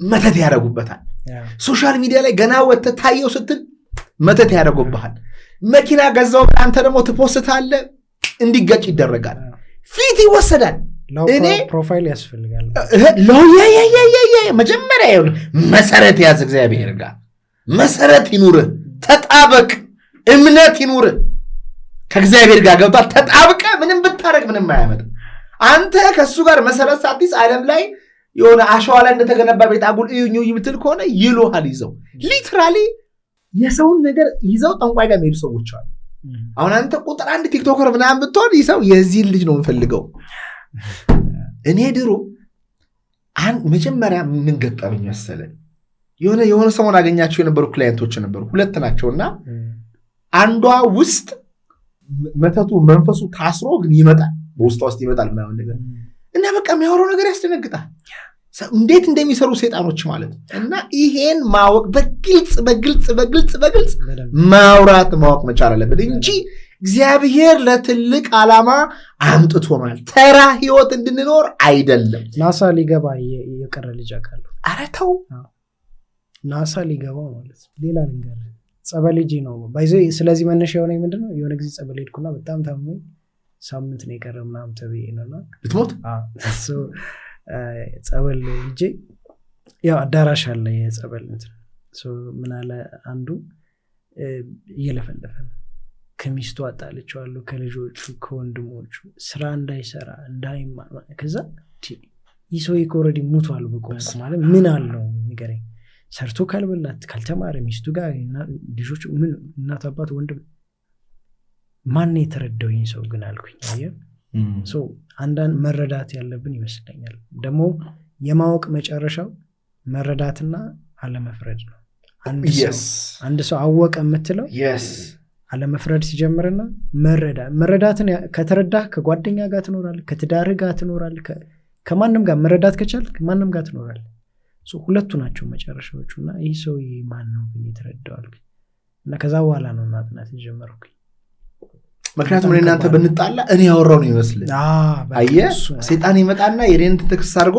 የሆነ ነገር አንተው ከናቱ ጋር ይስማማ ከአባቱ ከትዳሩ ፈቶ ሱሰኛ የሆነ ልጆቹን ያሰደን እንደዛ አይደለም ማንም ሰው መጥፎ አይደለም ባይዘው እና ማንም ሰው መጥፎ አይደለም ማንም ሰው እግዚአብሔር ብሎን ነው እንጂ ሁላችንም የነ ከዛ ከሚጠጣው ከሚሰክረው ከሚዘሙተው ካበደው ሰው የባሰ ህይወት እንኖር ነበር እና አጋንንቶች አሉ በቃ በዚህ መደምደም አለብን ዩ ጀስት ላይክ ያወራው ነገር ትክክል እኛ ምናቀው አለ ማለት ማናቀው አለ ማለት yes ለምሳሌ ወንዝ ውስጥ አኳማን የሚል ፊልም አይታል አይ ቲንክ ከስሪ ወጥቷል አኳማን የውሃው ውስጥ ሰው ማለት ነው ከሰውና ከባህር ውስጥ አጋንንት የተወለደ ማለት ነው እና እሱን እንዴት እንደሚሰብኩ አኳማን በጣም ታዋቂ ፊልም ነው እንዴት እንደሚሰብኩ አልገባ የውሃ ውስጥ ሲቪላይዜሽን እንዳለ እና እኔ እንደውም አንዴ ፊልም ይሰራለው ብዬ አርትና ሶሲዮሎጂ የሚል ፔፐር እንትን እያልኩ ነበር ክላስ ውስጥና እየነገርኳቸው ነበር ነጮቹ እንዴት ፊልም እንደሚያደርጉት ግን እዚህ አዲስ አበባ ውስጥ ያለው እዚህ ሆነ አፈ ታሪክ ትሰማለህ ወንዝ አካባቢ ያሉ ሰዎች ይነግሯል አጋንንቱ ቁጭ ብሎ ወጡ ሲፈ ምናምን የውሃ ውስጥ ከተማ እንዳለ መረዳት አለብን ከማን ጋር እንደምንኖር ማወቅ አለብን ዝም ብሎ ውሃ ብቻ አይደለም ይሄ ዓለም እኔ እናንተ ብቻ የምንኖርበት አይደለም ባይዘ የውሃ ውስጥ ከተማ እንዳለ መረዳት አለብን ከማን ጋር እንደምንኖር ማወቅ አለብን ዝም ብሎ ውሃ ብቻ አይደለም ይሄ ዓለም እኔ እናንተ ብቻ የምንኖርበት አይደለም ባይዘ ኢትዮጵያ የጥንታዊ መጽሐፍ በጣም ያስገረመኝ ጸሐፊው ራሱ እውነት ነው ውሸት አላቅም ብሎ ግን ያወራው ምንድነው የሰዎች ሰውነት የአጋንንት መታሰሪያ ነው ሲያጠፉ ሄዶ የሚታሰሩት የሰዎች ሰውነት ውስጥ ነው ይባላል ብሎ ተናግሯል ግን ራሱ ጸሐፊው ራሱ እውነት ይሁን ውሸት እሱን መርመራችሁ ድረሱበት ብሏል ስለዚህ ምንድነው መናፍስቶች አሉ እኔ አሁን የእውነቴን ነው የምልህ ጃፓን እያለው ለህዝቡ በጣም አዘንኩኝና የሆነ ቦታ ላይ ሰይጣን የሚመለኩላ መሰለኝ ሰው አንተ እኔ እኮ ባቡር ውስጥ ምንም አይወራማ እንዴት ነው የማይወራው አንተ እኛም ወደዛ ይሄድን ልብ ብለህ ታውቃለህ ባስ ውስጥ ታክሲ ውስጥ ወይም ወክ ስታርግ ሰውን ፊት ቅድም የአንድ አርሶ አደርና ከኒውዮርክ የመጣ አንድ ፈረንጅ ኑሯችን ሰማይና ምድር ግን ያኛው ለምን ደስተኛ አልሆነም ይሄኛው አርሶ አደር ለምን ካልከኝ ቅድም እንዳልኩ ስፒሪቹዋሊ ያመልካል እግዚአብሔር ሲዘራ ጀምሮ እግዚአብሔር ያበቅለዋል ብሎ እንትን የሚለው እምነቱ መጀመሪያ ኖረዋል ቅድም አሁን ያወራነው ጉዳይ ከጀርባ አድርገ ነው ማለት ሶ የሚኖርበት ቤት ቅድም ክብ ነው እንትን ነው ምናምናም ደግሞ አውርተናል እሱ ሁሉ ተደምሮ ይሄ ሰውዬ በባዶ እግሩ እየሄደ ደስተኛ ነው ያኛውስ ራሱን ለማጥፋት በቃ ዲፕረስድ ሆኖ እዚህ ሀገር ይመጣል ነጮቹን እያቸው ወክ እዚህ ቦሌ ወክ ሲያደርጉ እያቸው ኮስተር ያለ ፊት ነው እና ፕላሰኛው እትዬ በቃሉ ሰላም ናት ቡና ደርሷል ጠጡ ሲትባል ትላለህ በቃ ሰው ይወደኛል የሚለው ነገር አለ እሱ አለ ከሰው የሰው አለኝ ከማለት በተጨማሪ ቡናው በምድር የሚፈለው ጀበናው ክብ ነው ቡናው ራሱ መቅረቢያው ሲል ክብ ነው ሮኮቦቱ አሁን ደግሞ አራት ማዕዘን እየሆነ ነው ባይዘው ይሄን ሁሉ ፎከስ ማድረግ አለበት ሮኮቦቱ አራት ማዕዘን መሆኑ ተጽዕኖ አለው እንደ ድሮ በክብ መሆን አለበት ሶ ክብ ሰርተህ ነው ቡና የምጠጣው ቆሎ የቡና ቁርስ የሚቀርብልህ በክብ ዕቃ ነው ወይም ዳቦም ከሆነ በተመሳሳይ ሶ ይሄ ሁሉ ነው አየህ ሰው አለኝ ከማለት በተጨማሪ ቅድም ያልኩ ማናስተውላችሁ ጥቃቅን ነገሮች ተደምረው ምናምን አሁን ያለው ማህበረሰብ እና እኔ ለዚህ ሁሉ መፍትሄው ምንድነው ካልከኝ ባላንስ የሚባል ጉዳይ አለ ለሶስቱ ለቀለም ለላይት ለላይን ባላንስ የሚባል ለምሳሌ ሆስፒታል ስትገባ ቀለሙ ነጭ ነው ግን ከግማሽ ጀምሮ ወደ ታች የሆነ ፈዘዝ ያለ ይቀቡታል ወይ ደግሞ ሰማያዊ ለምሳሌ ነጮቹ ምን ያደርጋሉ ለምሳሌ እኛ ጋር መመርመር ከፈለክ ዱላ ነው የሚቀርብል ልክ እንደኔ በቴብል ከተመረመረ ያው ፊልም ላይ የምናየው ዱላ ነው አይደል መመርመሪያ እንት ነች 8 ቁጥር አንሲ ባንሳ ግን ነጮቹ ምን ያደርጋሉ ነጭ ክፍል ውስጥ ፍሎረሰንት ላይት ብቻ ነው አንተ ነጭ ያለብሷል ነጭ ካልሲ የለበሰ ነጭ ጫማ ነጭ ከላይስ ነጭ የለበሰ ይመጣባል ይጠይቃል ያላረከው ነው የምትናገረው አትዋሽውም ማለት ነው በከለርና በላይት ብቻ በቃ ጉዳዩን ጨርሰ እኛ ጋር ግን እሱ ሁለተኛው ግን እዛ ጋር ያለ ሰው ለምሳሌ አሁን ላይፍ ምን እንደሆነ ልንገርህ እኔ እናንተ እንቁጭ ብለናል እኔ መርማሪ ነኝ አንተ ተመርማሪ ነህ እኔ አንተ ተመርማሪ ሆነ ግን ከኔ በላይ ሃየር ሌቭል ኦፍ ኮንሺየስነስ ካለ ያን ሴንስ አለማድረግ ቅድም እሱን አዳብሮ መልሱ ሴንስ አለማድረግ yes ሰውየውን አልፈ ማሰብ ኤኒዌር መነገር ነጭ ያየ ጥቁር ነው አእምሮ የነገሩትን ይቀበላል yes ስለዚህ you are not ትሪክ አትደረግም ለምሳሌ አሁን የሆነ ሰው ሙዚቃ ሲነው የሚሉ ሰዎች አሉ የሆነ አንተ ግን you can listen to it it's just a music okay ብለህ ያ ማለት በጣም በጣም በጣም በጣም ፓወርፉል ነገር ነው ካላ አንተ ተቀውሳለህ ምክንያቱም ስትወጣ የምታየው ላይት ያቀውሳል የምታየው ቀለም የምታየው ላይን ህዝቡን እኔ ሁሌ ጠዋት ስፖርት እየሰራው ህዝቡ ነው ያለ አንዳንዴ መንፈስ ይታየኛል ለምሳሌ ዛሬ ጠዋት ቅዱስ ጊዮርጊስ አለ ይሄ ቪዲዮ ስንቀርጽ የሆነ ሴት ከቤተክርስቲያን እየመጣች ቀይ በጣም የምታምር ሴት ናት ግን ፊቷ ስታየው ፖሰስድ ሆኗል ታሳዝናለች የሆነ ኢነርጂ አላት የሰውን ፊት ስም ብለህ እስቲ ይሄርክ ፊታቸው አንድ አያዩም እንዲህ ፊቱን እያየ እሱ ጠፍቷል ሌላ ቦታ ነው ያለው አያይም የሚስቅና ኢነርጂ ያለው ሰው ሬር ነው ማለት በቃ የሆነ ምን አይነት ኢነርጂ ነው ያለው ሰው ምትለው በጣም ሬር ነው ይሄ ተስፈኛው ነው ወደ ስራ የሚሄድ በቃ ኢነርጂ ሰላማዊ የሆነ ጠንካራ ሰውነት ያለው ምናምን ኢቭን መኪና ውስጥ ደግሞ ምን የመሰለ መኪና ውስጥ ያልተለቀለቀችው ነገር የለም ብትቀርባት ሽቷ ግን you can see ሶሏ ዴድ እንዳረገ የሆነ ነፍሷ የለም ሞቷል መኪናው ነው ዘጋ ገጽፎ ያለው መኪናው በጣም ትልቅ ነው የሆነ ብራንዱ ምናምን ቤግ ነው ሴትያ ግን ዘጋ የለች ስፒሪቹዋሊ ነፍሷ ደርቃለች አለመለመችም እና ይሄን ሳስብ ያስፈልገናል ኮንሺየስ የሆኑ አርኪቴክቶች ኮንሺየስ የሆኑ ፖለቲከኞች ኮንሺየስ የሆኑ ሰባኪዎች ኮንሺየስ የሆኑ ፖድካስቶች ፖድካስትም እኮ ነው ጉዳይ ከኖርማል ኢንተርቪው ወጣ ብለህ ካለው ይዘት ወጣ ብለህ እንደፈለክ እንድታወራ የሚጋብዝ ፖድካስት ነው ስለ ብዙ ነገር በአንድ ኢንተርቪው ብቻ ከፎርማል ከሆነ ወጣ ብለህ ታወራለህ እና ያ ያስፈልጋል ግድ ነው በጣም አመሰግናለሁ ወንድሜ እግዚአብሔር ይስጥልኝ እንግዲህ ሌላ ጊዜም በሌላ ነገር የምንገናኝ ይመስለኛል የምትለው ነገር ካለ እንድል እስጥ ገርሞኛል እንደውም ስላጉላላችሁ ይቅርታ ቀጠሮ ነበር የገረመኝ ምንድነው እኔ ዛሬ ጊዮርጊስ ነው እና በጊዮርጊስ ቀን ብዙ ነገር የሚደረግልኝ እሱ ማርያም የጊዮርጊስ ቀን በጣም ይገርመኛል ቡና ቤት ፒያሳ ስከፍት የጊዮርጊስ ቀን በጊዮርጊስ ፒያሳ ስራ ሳገኝ በጊዮርጊስ ቀን ነው ወይ ኢየሱስ ራ ይሆናል ወይ ራይድ ስጀምር በጊዮርጊስ ቀን ነው እዚህ ስመጣ ጊዮርጊስና እሱ ይገርመኛልና አንዳንዴ እኛ እንደምናስበው ሳይሆን እግዚአብሔር እንደሚያደርገው እርሱ እንደሚያከናውነው ይሄ ምሳሌ ይሆናል ለሌላው አላቅም ለኔ ግን የሆነ ሴንስ ይሰጠኛል ትናንት ለምን አልነበረ ያለፈው ወይ ደግሞ ነገ በ24 ሶ ጉዳይ አለ ማለት ነውና አንድ ነገር ሲጀምሩ ዝም ብላችሁ ቀጥሉ እግዚአብሔር አለ ብለህ ሂድ አየው እሱ ይሰራል እና ስለጋበዝከኝ አመሰግናለሁ ይሄን የሚያዩ ታዳጊዎች ግን እኛ ያወራነው ይሄ በቂ ነው ወይ እንትን ነው ምንድነው በቃ ፐርፌክት ነው ማለት ሳይሆን ጉዳዩ እኛ ያወራን የኛን ድርሻ ተወጣን ከዚህ በኋላ ያለው ለራሱ ኢሚቴት አድርጎ የመጠቀም እና የማብዛት የመጨመር ነገሮችን በተለየ የማየት የሱ ድርሻ ነው ታዳጊዎችም ጨምሮበት ለሀገራቸው አንዳች ነገር ማበርከት የነሱ ስራ ነው የኛ ድርሻ ግን ቀደም ላይ ሁላችን በየድርሻችን ስለሆነ ምክንያቱም ሳልነግርህ እንደውም ያለፍከው ቀደም ስለ ኩላሊት ፌልስ ታጣ ውስጥ አካላችን በክብ የተሞላ ነው ታውቃለህ ኩላሊት ክብ ነው ልብ ክብ ነው አንጀት ስቲል ክብ እንትን ያለ ነው ሳምባህ ወደ ክብ የተጠጋ ነው ጉበት ኤቭሪቲንግ ክብ ነው የኛ ቀደም ካልኩ ስሪታችን አንፃር ሶ ከዛ ባንወጣ ከተፈጥሮ ባንወጣ መንጠጣበት ነገር ክብ ብናረገው መንበላበትን ክብ ኤቭሪቲንግ ወደዛ ብንወስደው ቀለሞቹን ብንላይ ላይት ብንላይ እንቅልፍን ቢያለኝ ማለት አችልም የትራስጌ መብራት መለየት አለብህ ክፍልን ምን እንደሆነ ማወቅ አለብህ ዝም ብሎ ደበረኝ አይሰራም ሶ እንደዛ ቢሆን ለምሳሌ ብዙ ሰው ቀደም ያላነሳ ነው አፈጣጠራችን እንደዛ እንደሆነ አንደኛው ምሳሌ ሴት ልጅ ወንድ ሳበኝ የሚትለው ቁመቱን ለምን ቨርቲካል ላይን ስለሆነ ይሄ ከላከልልኛል ምናምን የሚለው ሳይኮሎጂ ሌላ ግን እንደውም ታዛ ላይ ፊልም አይተኮነ ዘሪቱ ያማን ይሁን ቀጥ ያልክ ሰው ይያትለዋል ሶ ያማጅ ላይኑን እየነገረች ነው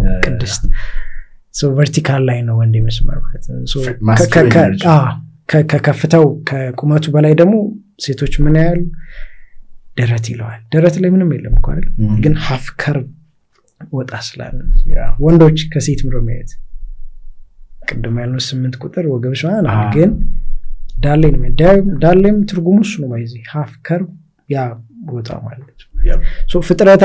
መፈጠራችን ራሱ ላንሳ ካልክ ከዚህ ያልፍ ማለት ነው። እና ስለጋበዝከኝ በጣም አመሰግናለሁ። እነሱ እንትን ይበሉበት ይሄዱበት። እኛ ሰርተናል እንግዲህ እናንተ ደግሞ ተከታተሉት። የዛሬ ፖድካስታችን ይህንን ይመስል ነበረ። ቅድም ቆንጆ አድርጎ አውርቶታል። ያወራነው ነገር መልስ ሳይሆን ለእናንተ ጥያቄ ነው የሰጠነው። ሁላችሁም ፈልጉ። ራሳችሁን ከሚቃጣባችሁ ኔጌቲቭ ነገር ጠብቁ። ወደ መልካም ነገር ሂዱ። ያላችሁ ነፍስ አንዲት ናት። ይችን አንድ ነፍስ አጣችሁ ማለት ዘላለማዊ ስቃይ ገሃነም ውስጥ ነው የምትወርቁት። ይችን አንዲት ነፍስ ደግሞ ጠብቃችሁ ብታደኑ ለራሳችሁም ለሕዝባችሁም ለአምላካችሁም ጠቃሚ ትሆናላችሁ ማለት ነው። በቀጣይ ጠቃሚ ፖድካስት እስክንገናኝ ድረስ እግዚአብሔር አምላክ የሰማነውን በልቦናችን አሳድሮ መልካም ፍሬ እንድናፈራ ይርዳን። ቴንክ ዩ ሶ ማች። መልካም ቆዩ።